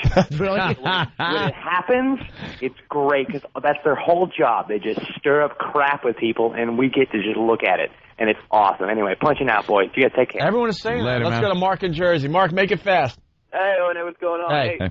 The reporters hate the cameraman, and the cameraman hate the reporters. Okay. And secondly, if the cameraman would have stopped rolling and helped the reporter, he would have freaked out because it would have ruined his shot, and it wouldn't have been able to go on his demo reel. Yep, there you go. There you go. William in Dover. William? Hey, yeah, man, what's going on? Hey. Make it real quick. I think the cameraman probably didn't do it. One, yeah, like everybody was saying, you know, they don't like each other, but also, I mean, if he'd have broke that camera over that guy's head, man, he'd have had to pay for it. Yeah. Let me ask you a question. As a cameraman, if you really liked the reporter, like if you guys were buddies, would you have helped him? Hello? Yeah. You there? This guy's not a cameraman. Oh, you're not a cameraman. All right, I got another cameraman on the phone. Dave in Boston. Hey, guys, how you doing? Hey. Good, Dave. Good. Actually, I'm a producer in Boston, and I know for a fact that photographers are actually told to keep rolling just for down the road. If there's any possible litigation, they can be sued, but the proof is on the tape. So if they stop rolling and something really serious happens, where like injury or someone's killed, the proof is on the tape. Understand that, but you put the camera down on the ground and you go help. The event is real life. The real life event is happening. We lost a guy who said that if they stopped rolling, they would get fired. In most cases. Yeah, and what that cameraman was saying earlier, too, I'm not sure if that was a cameraman, too, but half the time they're going out and shooting things that are like, here's a daisy picking here, here's something boring. Half the time they're shooting stuff that is so boring. Yeah. This event of his life. All right. Thank you, sir. Yeah, they just, keep rolling. Everyone wants to know where they can find the video. It's on your local TV station, but where's it on YouTube? We can link it to the site if you want. All right, we'll link it to OpieandAnthony.com. I don't know what you're throwing in the search. That guy getting his ass kicked. San Diego reporter might get the job done. Yeah. Try that. You want to do the chicken story then? The shame on you chicken story? There's a chicken story? Well, did you see the video of the reporter getting beat up yet, Otto? No. Oh, my God. It's a video It of is the day. so good. Oh, good. It is so good. Oh, show Otto. I love a good thumping. One of those nosy reporters that has to get into your business. Oh, God. It's one of those reports where, they're going to uncover, investigative reporter, and weren't you trying to sell real estate and swindle people? Yeah. And usually the people just kind of put their hand up against the camera and go away. Oh, yeah. Well, these people didn't go away. Good. The Deadpool. And they attacked this reporter and just beat the shit out of him. Really? In New York? Oh, yeah. And the cameraman... San Diego. San Diego. And the cameraman just filmed it. Oh, good. Didn't put the camera down to help his buddy there. Wow. Just filmed him being beaten. Nice. And the guy just didn't do anything to defend himself or anything. He laid there and allowed this guy to punch him in the face and kick him. Well, Jimmy, you made a good point today too. That if the person's hateable too. See, the good thing about this is when the person's also, at least theoretically guilty. Yeah. Then it's everybody's detestable, and then you really, let's face it, you want to see somebody get something. Someone's got to get hit. The only guy I like in this whole story is the black dude, who I think was a neighbor that they were going to interview, because he's the one that pulled this guy off. Oh. Master Poe, I was thinking of when I saw this, like how easily would he or Kenny have fended this off? Watch this. Dispatched. Watch this. It's the video of the day, Otto. It's a roundhouse punch. This guy comes over. Wow.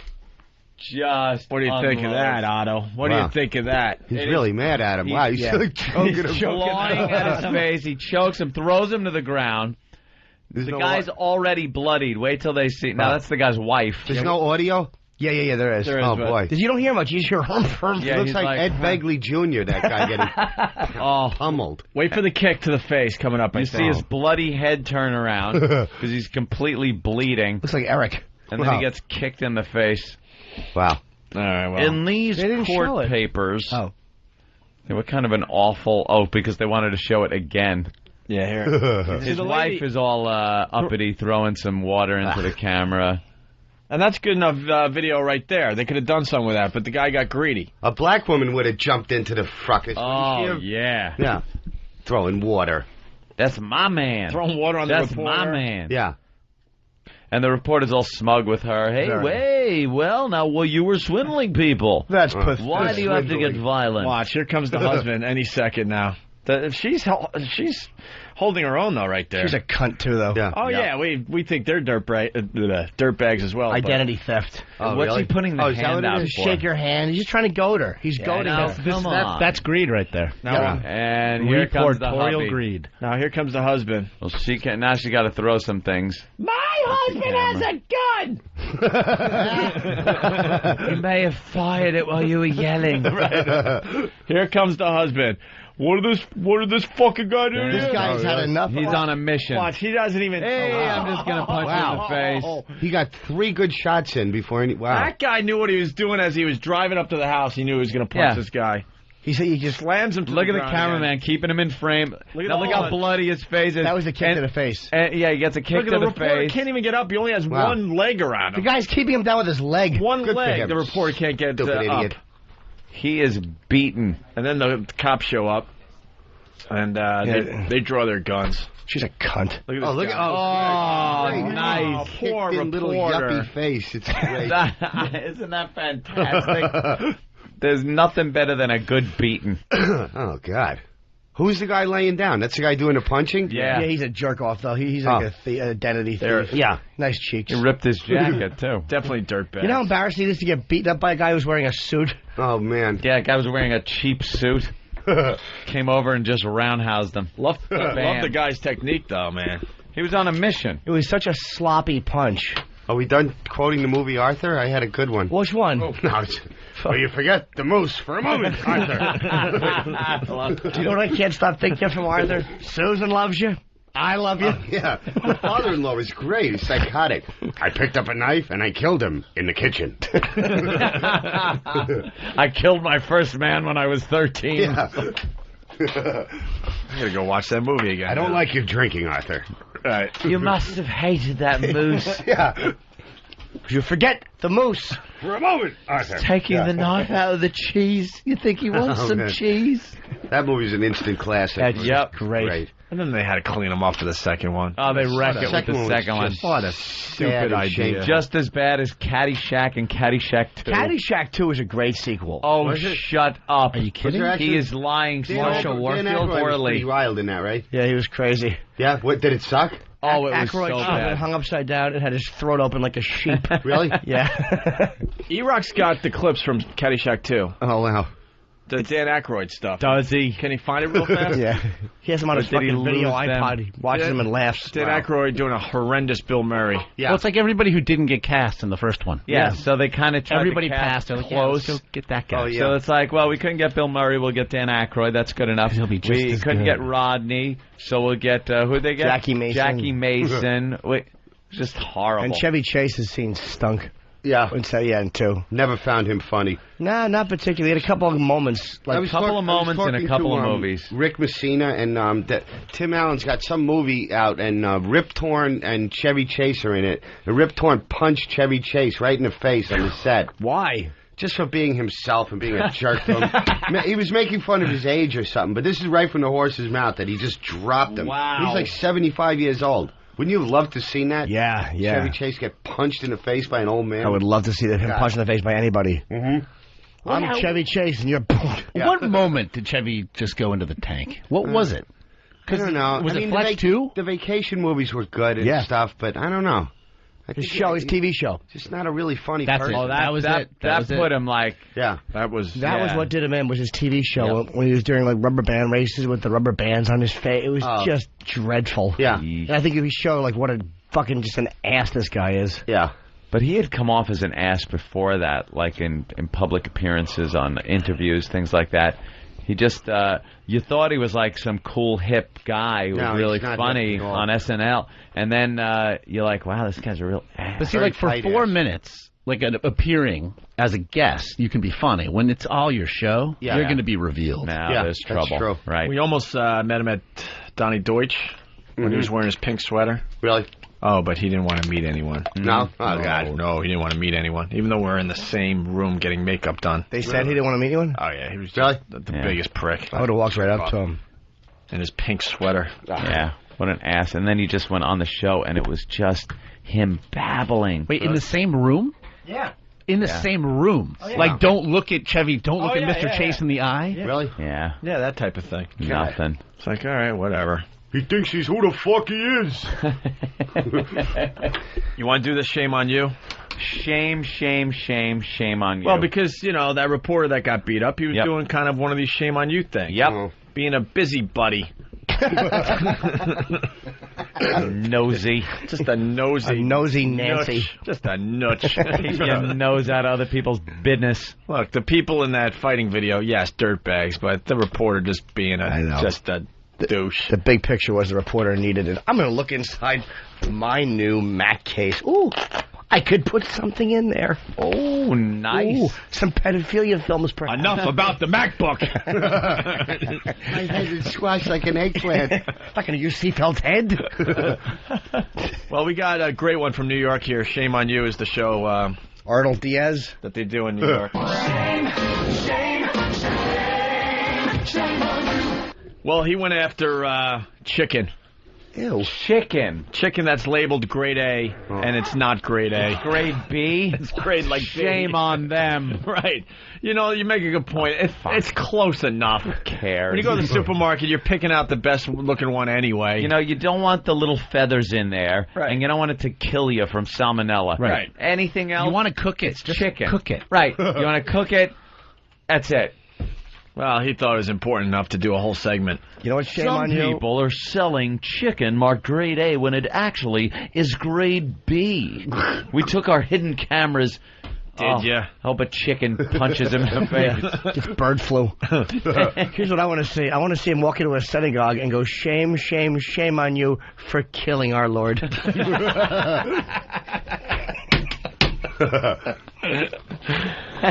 Well, here he goes. He's off. All right. He gets into the Fairway supermarket. Oh, it's a jazzy version. Fox 5 has caught Fairway, one of New York City's most popular supermarkets, playing fast and loose with the labeling on its chicken.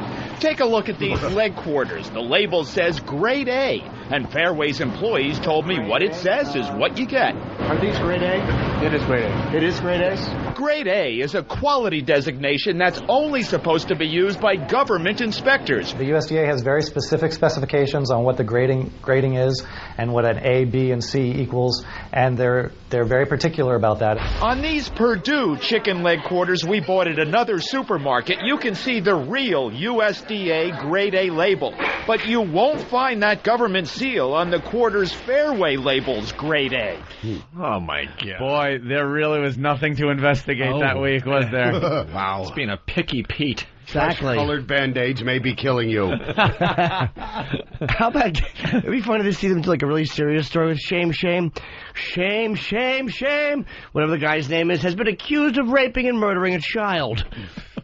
Now that's shame. Kind of an awkward non-laugh from everyone. I figured I'd go for the gusto. I swung so hard and missed on that one, I pulled a back muscle. You look like Dave Kingman on that one. Oh, Josh, look at you guys. You guys are just doing that for me. Because he swings really hard. And he did. That's terrible. I'm sorry. And he often missed. That was hit a lot of homers, but he also struck out a lot. If I connected on that one, dude, it would have fucking bounced off the roof. Unfortunately, no. God. The grade A labels are fake. Right. There's more of the story. I hope there is. Fairway's meat manager, Ray Venezia, who's pictured here on the company's website, would only speak to me by phone. You messing up my packages. Earlier, a meat department worker tried grabbing out of my hands one of the chicken packages in question. You're not going to buy it. You can't stand here manhandling it. I can hold on to it. Not if you're not going to purchase it. Employees did tell us on 2 separate occasions that the leg quarters are delivered to Fairway in these large boxes from Mount Air Farms in Delaware. But get this, when we called Mount Air, we were told the chicken in those boxes is lower in quality and cheaper than grade A, and hence does not come with a grade A shield.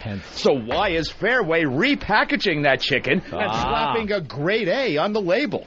We checked with Mount Air, and they said they do not make chicken leg quarters that are grade A. The meat manager said he'd have to get back to me. The meat manager later told me it's true that Fairway's chicken quarters are not government certified grade A. He says Fairway puts its own grade A on the label based on the store standards. The problem is, for one thing, that's a violation of the labeling law. What a douche. That is pretty funny, though. That's ballsy for the store. Look, the government's grade A. We don't abide by that or something. But we have our own, and these definitely cut it. These are grade A. But has he never made up their own standard? Has he never eaten out? You know, when they give you the specials, you think they went and bought that special for you? Oh, that's... Nobody was eating that stuff 4 days ago, so now we're going to put a different sauce on it. And we're going to call it the special. Yes. Are usually? But as the older stuff. As a customer, you go to Fairway, let's say, and you get chicken, and you have not a bad experience because there's not a lot of stories about people getting sick. But you go home and you cook your chicken. You're like, you know what, this wasn't that great. Wouldn't you just go somewhere else and find a better chicken? Nah, see, but like in the making grade A chicken, what does that even mean? Do you look at the grade of the chicken when you buy it? And I trust Fairway because if you ever see those employees, they know chicken because half of them use them in religious rituals. Oh, God. I'm going to treat myself to an almond after that one. You just look at a chicken. You look at it and go, that looks good. That looks chicken. I'm just no blood, no vein. I'll buy it. No little hair things poking out. Exactly. And then you buy it. It's chicken. I'm not looking grade. That's probably grade A. Well, this is what they found in the Fairway chickens. By the way, I have a Secondly, a close... Yes. You ever eat a shrimp and see that little black line? Is that the shrimp shit? That's shrimp shit. Yeah. It's supposed to be deveined. You gotta get that out. Oh, I do. Yeah. You gotta. I don't want shrimp duty. Yeah, I do pull it out. Shrimp log. The second an animal is slaughtered, it starts to decompose. You have to just cook it immediately. Right. You know? As soon as you get it home, cook it. Yeah. You don't want it sitting there rotting. It's a dead animal. Decomposing, yeah. Fucking dead animal in your house. Shrimp's last meal, just sitting there waiting to be eaten. Yeah. No, you got to get that deveining tool and stick it in your cock hole. It's a fork. Too much work. Just eat the damn thing. I don't want shrimp duty.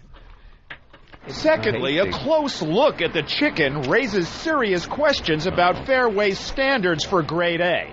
Fairway told Fox 5, we carefully inspect for blood spots, tears, discoloring, blemishes, and immediately discard any chicken that fails to pass this rigorous examination. But we saw lots of what appeared to be blood spots on Fairway's chicken quarters, so we opened one package to take a closer look.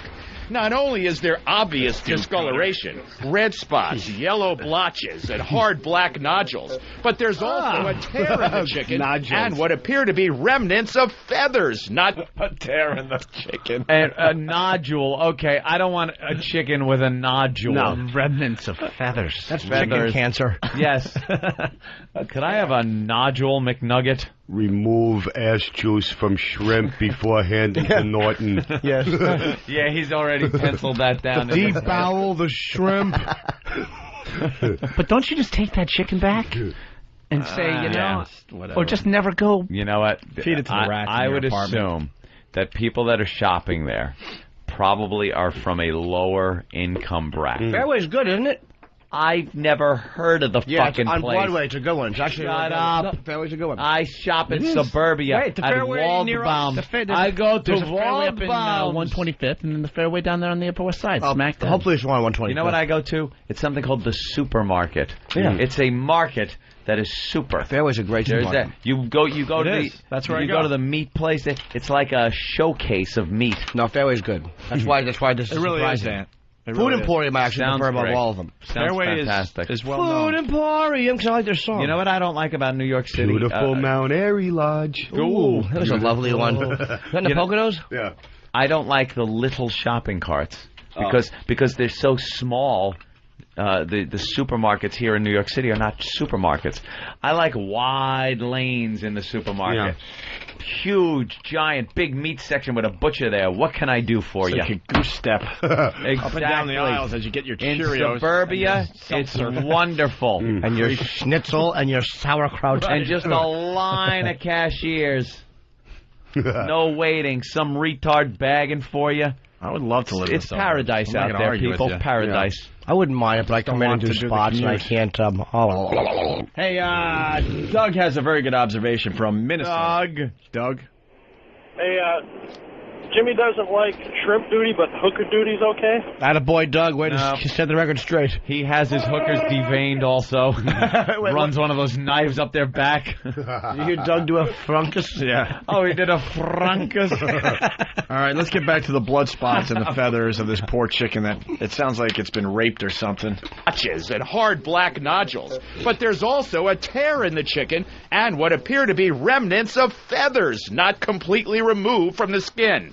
This was all on one piece. 3 of the 4 pieces in the family pack had some or all of those problems. While we're not poultry experts, there was an obvious difference when we compared Fairway's product with Purdue's leg quarters that are USDA certified grade A. His voice is driving me nuts. He's horrible. It's bringing me back to like high school.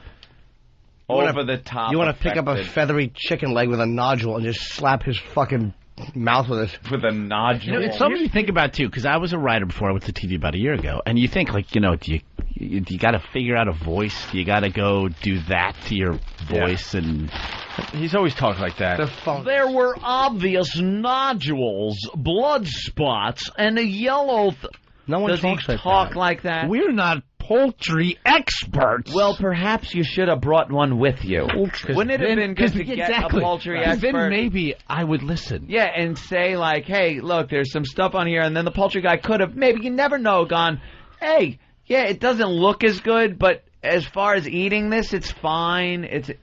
He makes it sound like, obviously, this will give you some form of cancer. Where's an identity thief when you need one? I'm not an oncologist or a chicken expert or an astronaut. But I am a douche. I'm also not a race car driver, a dentist, or a pilot. I'm not, an hour later, I'm not a beautician or a real reporter. I'm just an asshole. A nudge. What do you think he was like in high school? A complete just telling on everyone. Telling on the kids that are trying to smoke a little pot in between periods. Well, that's AV squad on the safety patrol. Sounds like an AV thing. All right, one last story here. Teen beat with his own prosthetic leg. We do this and then we get out of here for today. Well, first we laugh. Yeah, absolutely. Here's the story. The beating of a Cape Girardeau high school student has shocked the community. A teenager wears an artificial leg and has a deformed arm. Police say his assailants tore the leg off him and used it as a weapon. News Channel 5's Randy Jackson spoke with a teenage victim. I've got a prosthetic leg. 18-year-old Michael Williams says it was his handicap that made him a victim early Sunday morning. Williams, a senior at Cape Girardeau Central High School, was attacked in the parking lot of his apartment complex. One guy came up, hit me, and all I remember after getting hit was hitting the ground. Williams, who was born without part of his right arm and leg, was unable to defend himself. His friends watched in horror as two assailants used his prosthetic leg as a weapon. They took it off of him and they actually chucked it at his chest and it hit him like right here. His friends. That's terrible. I'm sorry. His friends watched and watched. Did they have cameras? He's an armless, legless gimp, and they're watching him being beaten up. With his own prosthetic leg. Oh, that's leg. the greatest thing I've ever heard. Horrid friends. Listen for what they called him.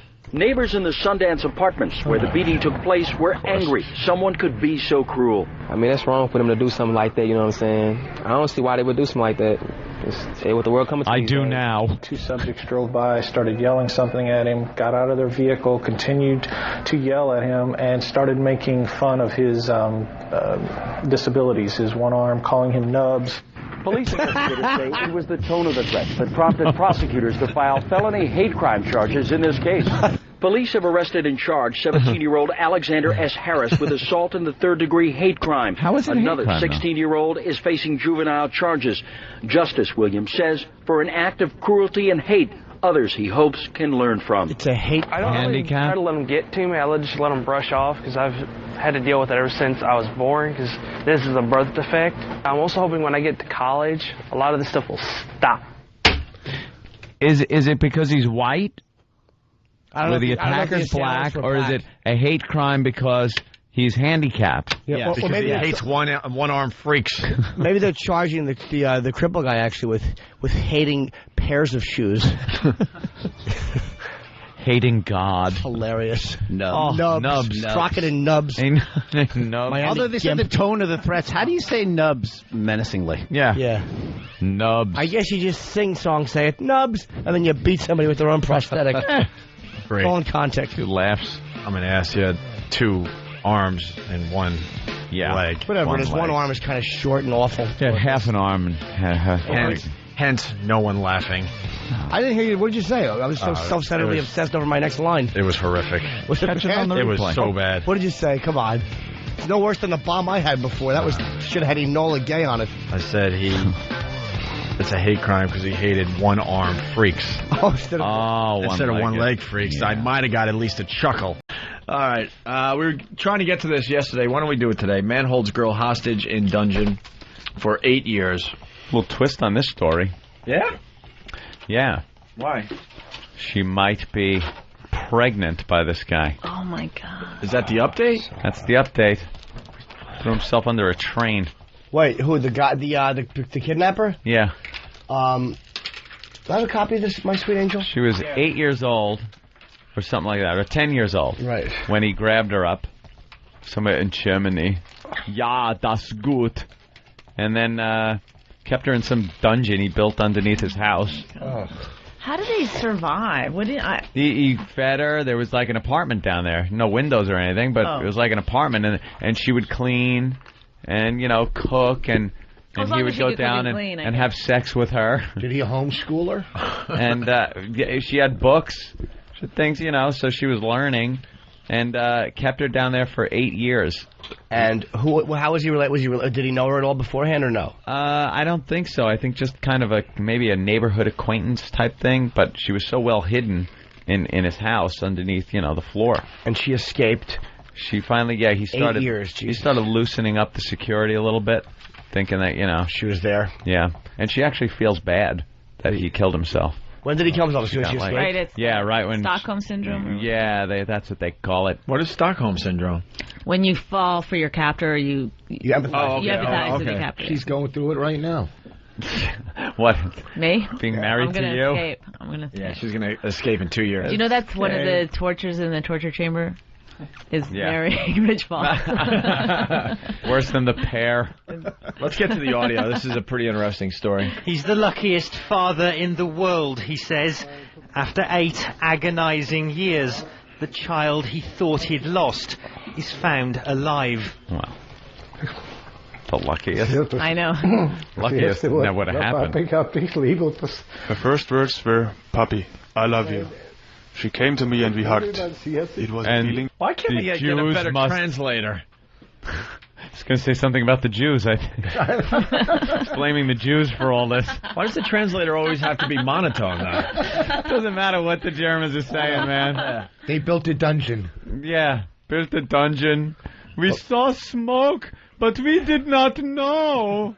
Well, the whole town. The father's, I guess he thought she was dead. How far was she kept from home?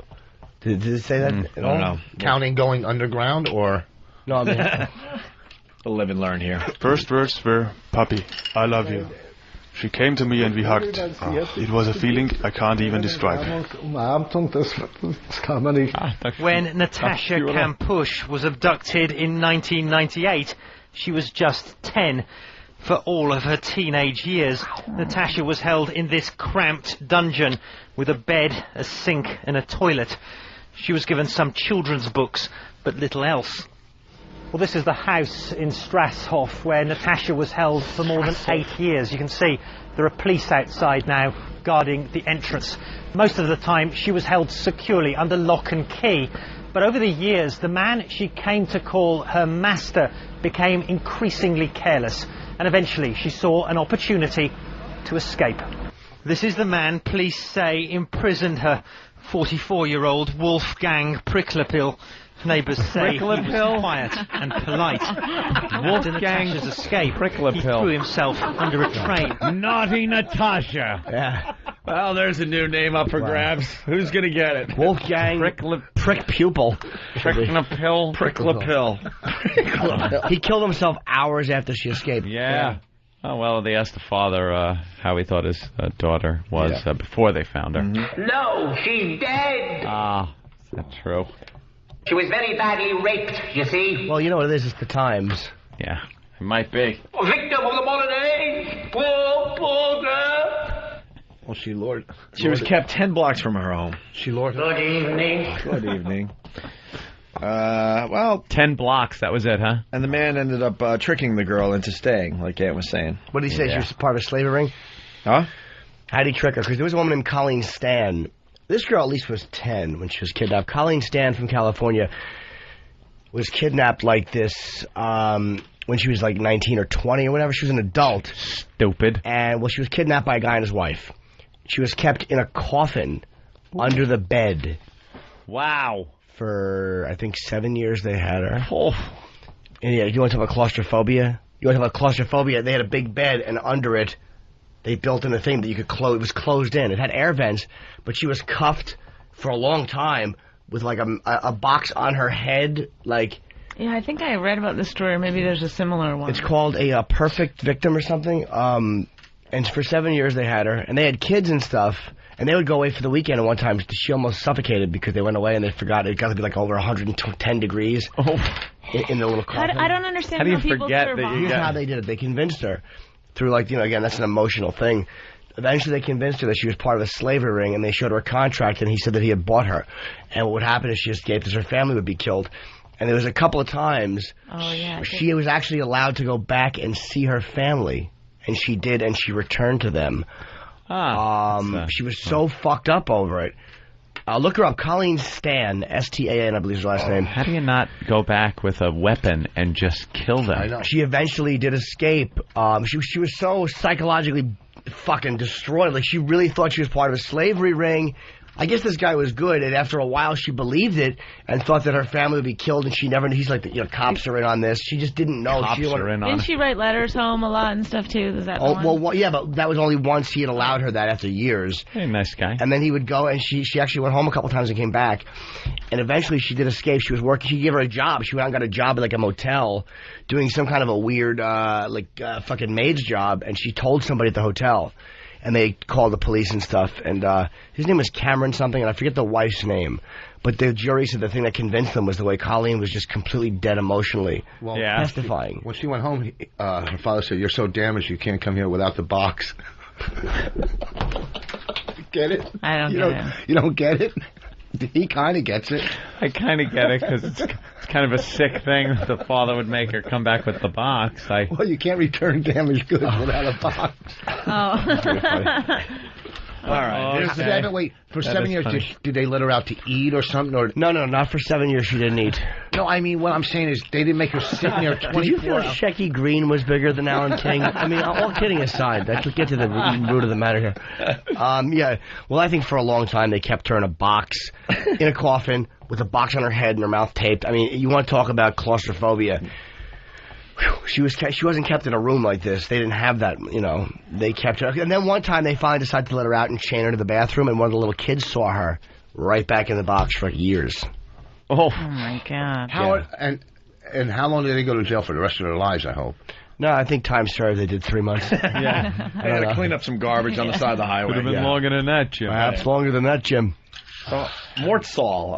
Yeah, do you feel Mort Saul? I mean, was he more progressive? Was he underrated, you think? Or he didn't hit the way he was supposed to. And he had a lot of resentment against guys like Will Durst and other political comics. Why, though? Because he was like one of the first political comics. This rehearsed? Yeah. This is a verbal book report. No, it isn't. I know that off. I just know it. Mort Saul or Lenny Bruce?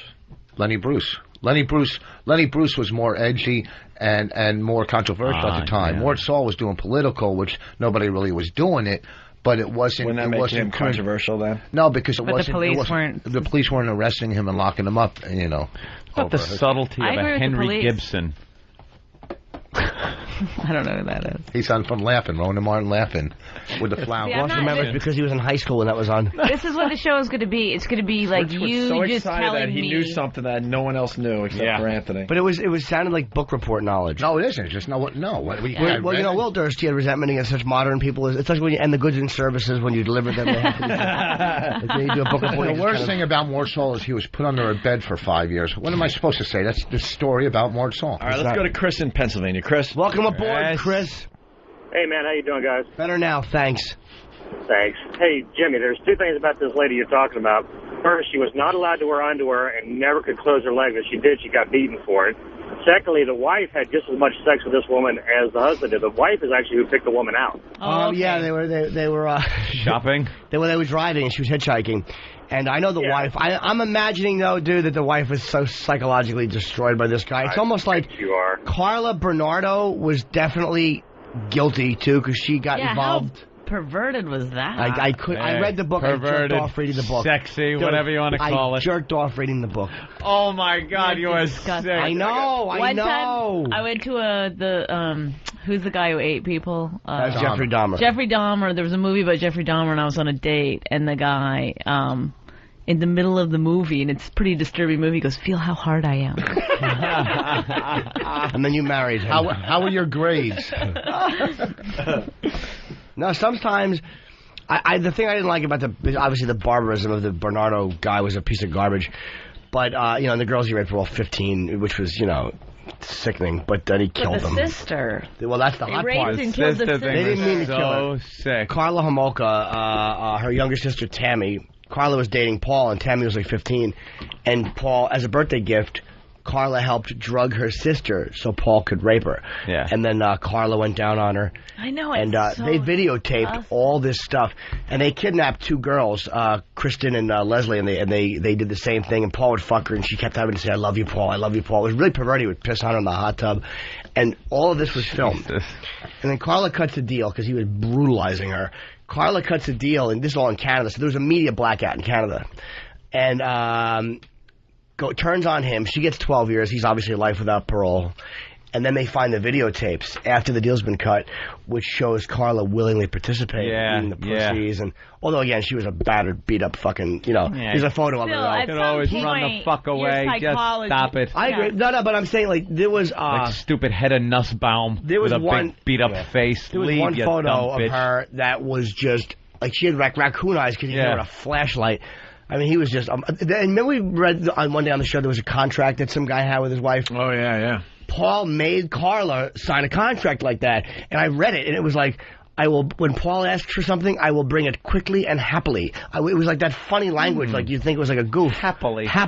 Quickly and happily. I will always smile when Paul asks me to do something. It was really great. You know what I noticed a while ago? You're like the Rain Man of serial killer novels. I know, I'm an ass. No, because every once in a while we'll go down this road and you'll know the names, pretty much the dates. Places, yeah. You know, we all know the basic ones, but he knows the names of serial killers I've never heard of before. Talk about, what was his name, Edwin or Edward Kemper? Well, that's one of his... Edmund. That's one of his favorites. Edmund Kemper. That's Jimmy's favorite. I think he was called the, I want to say the co-ed killer in California. He's 6'6". Wait, that's not your favorite. Which one? Is he the one with the mom? Yeah. The mom? Oh, no, that's Edmund Kemper, where he decapitated his mother and had the bowling bag. And then he banged her with her head. Well, he didn't say he banged her. He said what he did he said, he had a co-ed head in a bowling bag while he talked to his mother because he hated his mother. And he murdered his mother. And they said something like, what did you do after that? And his words, I think, were something along the lines of, I humiliated the body.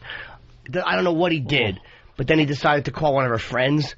The last murder he committed, he called one of her best friends over there, saying that the mother needed him. When the friend came, he murdered her and then just turned himself in. Maybe but he's...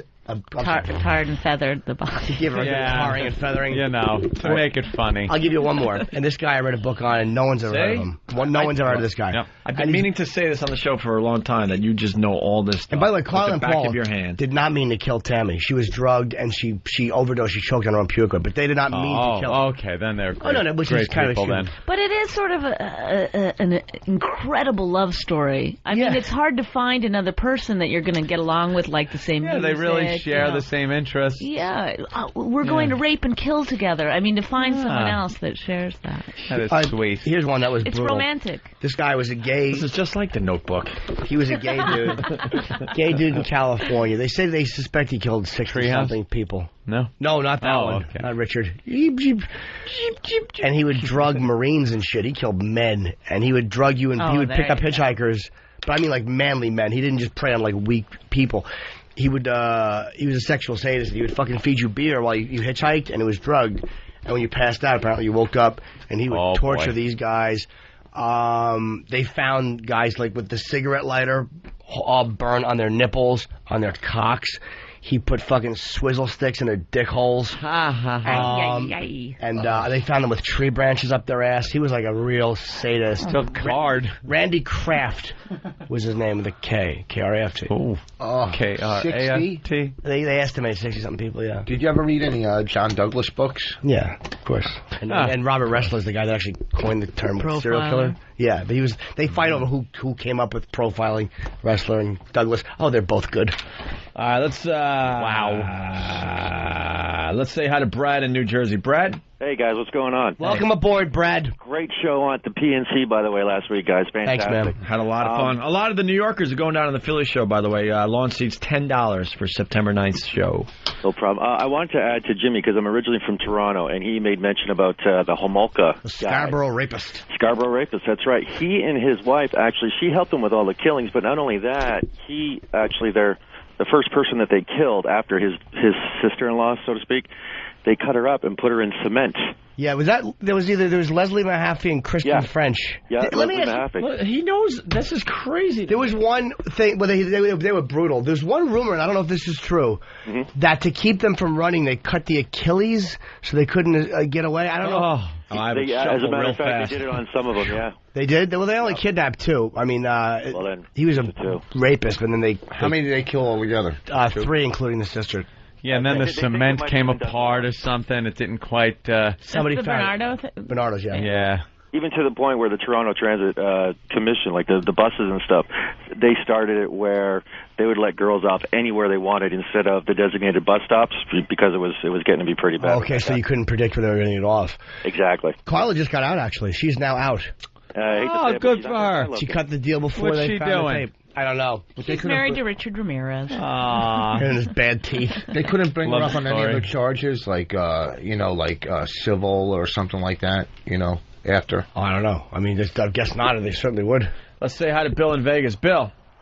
Hey, I wanted to talk about Arthur Shawcross. I didn't know. Rochester, right? Rochester, that's right. That was going on when I was up there. I know the name, but I don't know. What exactly did he do? Well, he killed a bunch of women. He had his own personal motto. It's not a party without Artie. But the one thing I liked about him, he cut a woman's external genitalia off. He would carry it around in his pocket, and during times of stress or emotional upheaval in his life, he could always reach into his pocket and fondle it and feel good. Sure. That's great. Wouldn't it get like jerky though after a while? Probably put it in a bag. I'm jerky. I imagine that would be a problem. Yes. He killed hookers in the Rochester area. Wow. Yeah. Like What was Joel his last Rippin. name? Shawcross? Oh, Shawcross. I think. Professor Shawcross? Oh my God, we're down this road now. Oh, what this is is fine. People love killing. And we got an expert in the studio. I noticed this a long time ago with Jimmy. Jeff in Cleveland. Hey, yeah, I want to know if Jimmy knew about Jeffrey Lundgren. Kirtland cult killer. I'm sorry? Jeffrey Lundgren, Kirtland cult killer. No. He formed a secondary church within the Mormon church, and then he convinced a few people. When they left, he chopped them up and buried them in a barn. And I knew a girl that spent the night with the daughter at the barn like a week before they found the bodies. Wow. Yeah. Anyway, I was wondering if you heard of him. No, I mean, I've never heard of that guy. Who was the guy that was that was picking up hitchhikers? Not Gacy. He would send out people. I think it was in Texas. He had a barn. He would send out. He was an older guy, and he would send out like 2 guys to pick up hitchhikers, and he killed like 30 or 40 people and buried them in his barn. Oh, I don't know. I just know about Gacy burning them under the house. Yeah, let's go to Spence in New York. Spence? Hey, Jimmy, I was wondering, what about Ed Gein? Ed Gein, he's the guy that isn't Buffalo Bill based on him? Yeah, I think so. He's making a suit. Of movies, like Silence of the Lambs was loosely based off of him, and they said Psycho was loosely based off him. So there's a whole bunch of like movies loosely based off him. I never really heard anything specific on him. I'm sorry to interrupt you, buddy. I think there was the quote by him, and I could be attributing this to the wrong killer. It might have been him, but there was one guy who said that they talked to him, they profiled him and spoke to him, because that's what these profilers do. They'll talk to you and figure out why did you fucking become this way. And he goes, the first thing I think of when I see a pretty girl is what it would be like to date her, to be her boyfriend, to be with her. And the second thing I think of is what her head would look like on a stick. In New Orleans during Mardi Gras. That was what he said. That was God. Which is, at least he didn't go in the other order. Would be beyond sick. At least he went in the proper order. Yeah. I think that was Again, though, or Gain, whoever you said. I believe you're correct. Slayer did a song on them too. I can't remember the name of the song off the top of my head, but whenever they do a concert, they'll show like his pictures and like. Oh, I'm sure it was a power ballad. Yeah, obviously. I dismember you. Did Richard Speck kill anybody besides those nurses, or was it just that one rampage? I think it was just that's a mass murder. I think. I think it was just them. I don't know much about him. Oh, you see the breasts he grew in prison? Oh, he was a darn naughty boy. Let's go to Sean and Coke with his tits. What Arizona. do you mean? Oh, sorry. Sean? Hi. Hey. I was wondering if you guys remembered that rapist in Buffalo. He was raping long-haired DJs. Oh, wow. Very good. Very good. The scariest night of my life, or morning, whatever. Very good. You ever hear that story? I've told it a million times. Forget it. It's just... Tell it as quickly as you can. Go ahead. With the least amount of detail, but the most story. But they haven't heard it. I was doing overnights in Buffalo, and I lived like a block from the station in a brownstone. But it was in a really scary neighborhood, but the building was all right. But we had security, 2 doors that locked nice, and then my apartment I usually locked. Come home, I'm not thinking. I think it was like early Saturday morning. I come home, and I'm taking a nap or whatever, right? And I go through the front doors, and I go upstairs, and I go into my apartment and not lock it, okay? What happens is someone's moving out of the building, both doors are open. Little backstory, there was a black rapist loose in Buffalo. It was all over the news. All over the news, all over the papers. So I'm sleeping, and I wake up because I feel someone is in my bedroom. I open my eyes. There's a black gentleman inches from my face looking at my face. And I think I had the covers over my head or whatever, but I had long hair. He was looking to see if I was a chick or not. Oh, my God. I open up my eyes. I don't move because I'm like, just don't move. Yeah, exactly. Scariest day of my life. So I open up my eyes, and I just say something stupid like, what are you doing here? And I guess at that point I realized I wasn't a chick. gets up and runs out of my apartment. Maybe you handled it well where he didn't freak out because you weren't yelling. And maybe? he had, I think, he had a hood over his head or whatever. What are you doing here?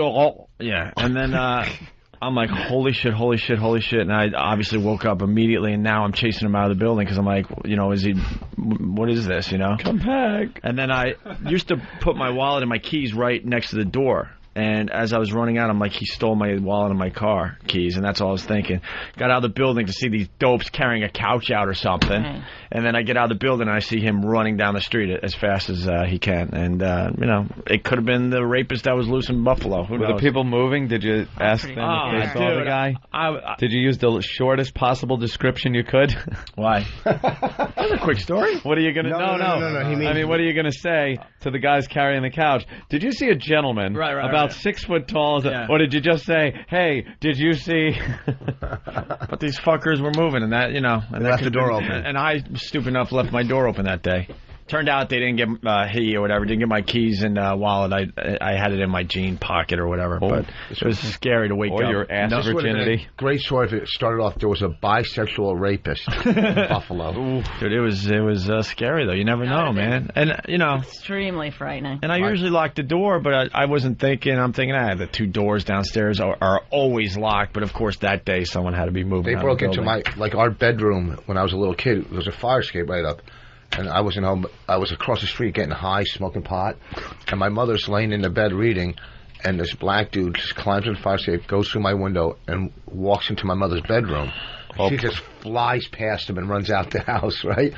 So we're sitting there in the house across the street, and we're so high, and we see all these cop cars pull up.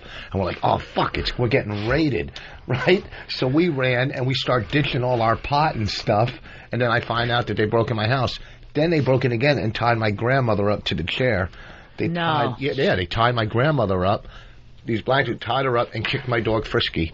That's what they tied her to Why'd the chair. they kick? What kind of dog was Frisky? It was a little Cocker Spaniel. It was a dog that liked prime rib.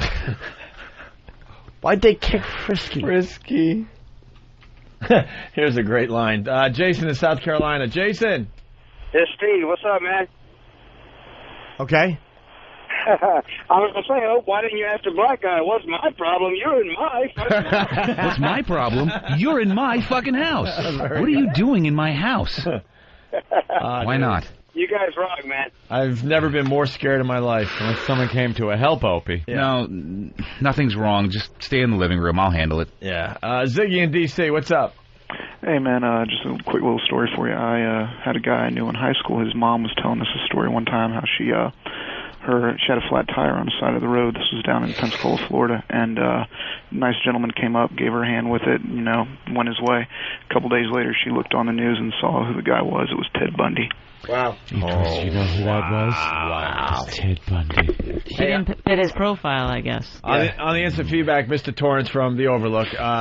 Opie, as the guy is running away. I'll fix your English there. Come back. I have marshmallows and Java logs. Come back. And the guy last night at game, I think one of the guys gave me a note here, was Stan. He was the inspiration for Leatherface. Okay. And Texas Chainsaw. Do you know what? Edmund Kemper, man, one of the victims that he would pick you up hitchhiking. He lived by a college and didn't murder you. And one time he picked a girl up and he was going to kill her, but he saw her companion, whoever she was with, kind of look in the street and write something down.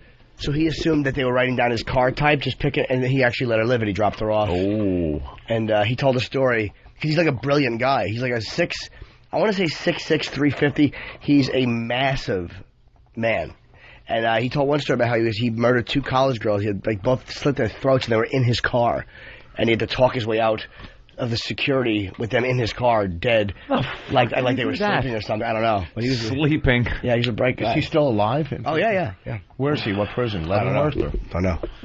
I'm gonna go home. I'm gonna go home and watch cartoons after today's show.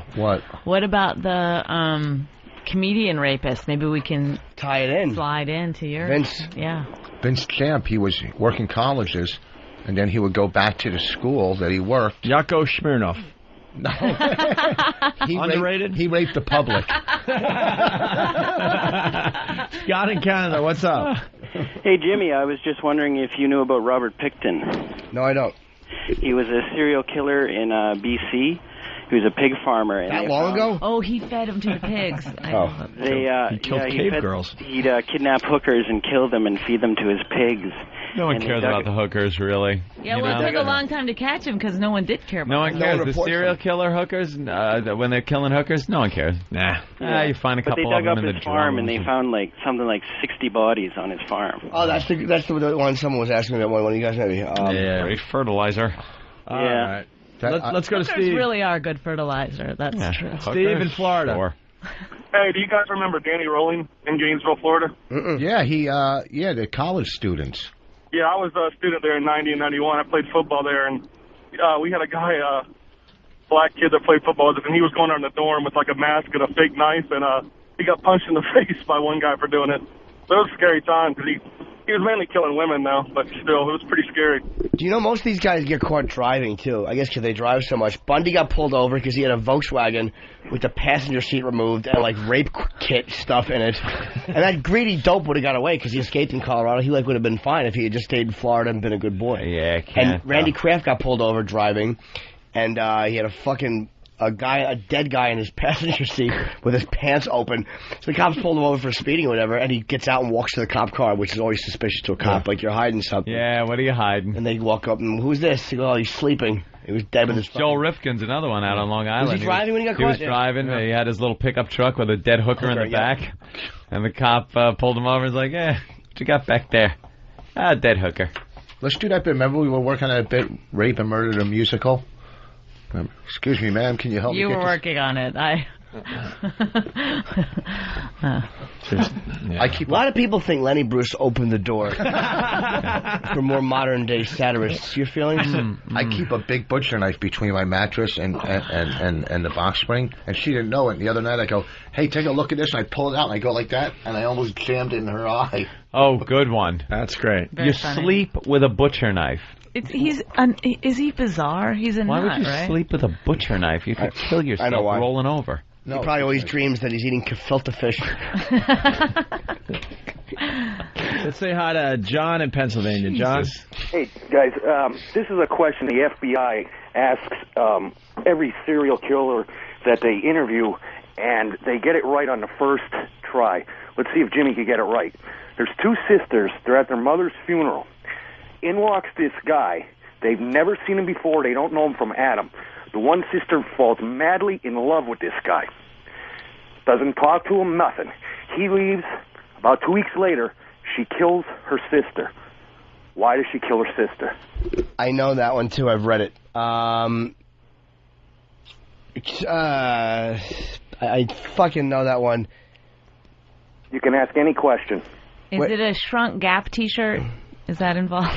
Wait, can you say the beginning part again? There's two sisters at a funeral. A guy walks in, neither's ever seen him before. At their mother's funeral. I'm sorry, okay, guy walks in, the mother's funeral, okay. Say it They've again. never seen him before. Nobody knows him from Adam. The one sister falls head over heels in love with this guy just by seeing him. Yeah. About 2 weeks later, she kills her sister. Why does she kill her sister? Over the will? I'm annoyed because I've actually read this question. I don't know. I can't recall it, but I don't know. So he would come to her funeral. Oh, so he would come back to the funeral. It's just how they get in. They see how the mind of a serial killer. Oh, wait a minute. She didn't run off with the They guy? didn't have a relationship. You gotta specify. We assume that when she fell head over heels in love with him, that they were together. Yeah, I'm sorry, but that's Your serial killer question stunk. I thought that you meant they ran off together and hooked up, and then he convinced the sister. I didn't understand that. Yeah. She never knew him, but she wanted to see him so badly again, so she could get to know him. All right, so she killed the sister for the killed the funeral. sister so he could Okay, I just didn't understand that. Snopes.com, by the way, says this is false. What, that? Yeah. That question? As far as, asking every serial killer. Okay, I have read that question before. I just didn't remember the answer. Maybe it was asked to one guy. Yeah. And I'll tell you the most disturbing, I think probably the worst account I've ever read from a serial killer, because it was a kid, was they never caught the killer of John Walsh's son, Adam. Oh, yeah. And it was fucking, he thinks it was, I think, Henry Lee Lucas's guy, Otis Toole, and he confessed to it. He said, I did Adam, I killed him. and then he recanted his confession and died of cancer, so they never solved it. But he told the story of how he got the kid and what he did. It's look it up online, you'll find it somewhere. It's the fucking worst thing I've ever read. Horrific. All right, a couple more of these. Let's say hi to Brandon in South Carolina. Just keeping it light and fun today. Yeah. Whose dick isn't hard? I challenge you. Jimmy, have you ever heard of Pee Wee Gaskins? Nope. No, wait. He traveled up and down the coast, low country South Carolina, picking up hitchhikers. He just would do shit like cut girls' nipples off and make them eat them. Just nasty, crazy shit. I think now people start getting like, when we get into this subject for any length of time, they start getting like, yeah, did you hear this one? And then you look on Snopes, and all of a sudden, it's bullshit. I don't know who Pee Wee Gaskins is. All right, let's try one more. Jeff? It's a nipple? Hey, boys, question for Jimmy. Have you ever heard of a guy named Casey Martin out of Tampa that kidnapped a girl named Amanda Brooks back in the late 80s? If she was 15, he kidnapped her from a bus stop, and if she ended up falling for him and wouldn't leave, and long story short, she had lived with her grandparents, and about 9 months after the whole deal was done, her grandparents had come up dead. They didn't pin them together, and then a Burger King manager had come up dead. Well, once they finally figured everything out, they put it all together.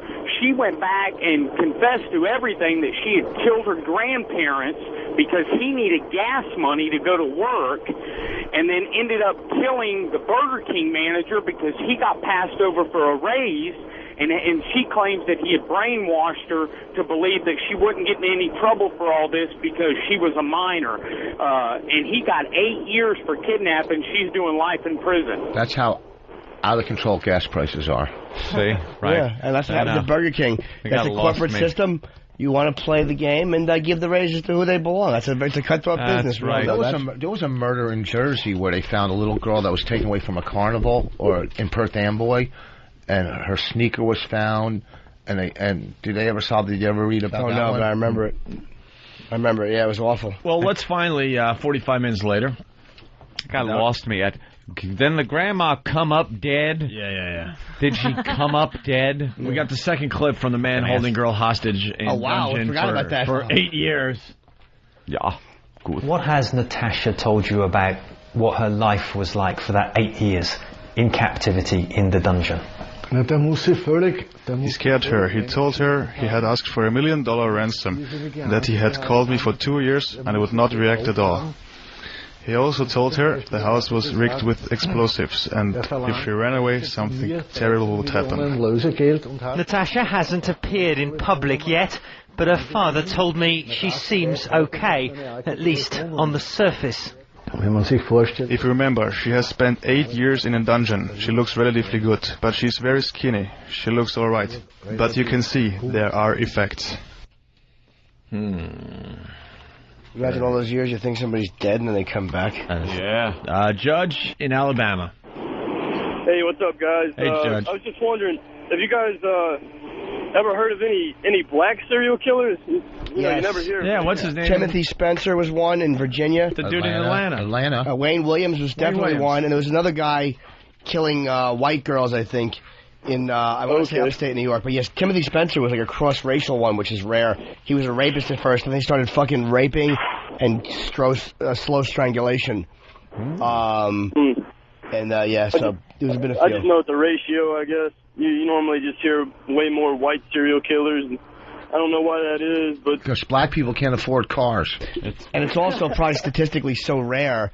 If you have 1 in a million that are going to behave that way, well, there's a lot less black people than there are white people, so I think the odds are you're just going to get, I think it's probably numerical. Yeah, it's just this stat thing. Hey, Justin, Alabama, what's up? Hey, what's going on, boys? Good morning to you. Good morning to you. Hey there, man. Hey. Pretty good. I had one. And also, excuse me, John Mohammed and Lee Malvo. Jesus, how do we forget them? Yeah, the snipers. Go ahead, I'm sorry. Yeah, I had a comment. I heard Jonathan Davis was going to be coming in or shortly, or maybe he already has. But anyway, I've heard that he actually owns Ted Bundy's old Volkswagen.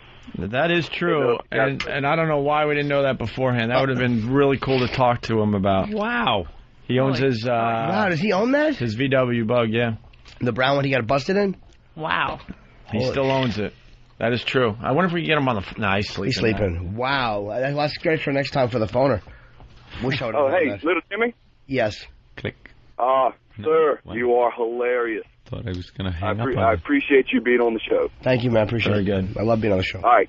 Take care, guys. Anthony, you're freaking hilarious, too. Opie, you're great. See, I didn't buy that. You just wanted to include me. Now you just want to include all this. Sad. Now I feel even sadder. Hey, you are the wizard behind the curtain. Everybody knows. That's wonderful. That's a great compliment. I'll go home with that. After busting my ass for 20 years, that's nice to be known. People still pay no attention to the man behind the curtain. Right, yeah, the guy that pushes buttons. That's wonderful. Yeah. You're not helping, sir. You're just hurting somebody more and more with every filthy word of your sewer. Have fun watching your cartoons now. Yeah, really. Oh, God. I think I'm crashing, guys. All right, thanks, Justin. Bye-bye. All right, You're all right. Thanks, Justin. Bye-bye. All right, here's the final clip. Man holds girl hostage in dungeon for 8 years. Bad girl, by the way. Bad girl, yes. What? Who? Misbehaved. There are still questions about how Natasha was treated, including whether she was sexually abused. Even her father doesn't seem to know that yet. Are you concerned that during her imprisonment she was sexually molested? I'm worried, but nothing has been proven yet. The police are still trying to understand this by asking her subtle questions. I just want to make sure I do everything possible to help, to make sure she has a happy and worry-free life. There is, after all, not much else a father can do. That's rough. What do you think? Of course he abused her, you dumb trying to get the father to cry reporter.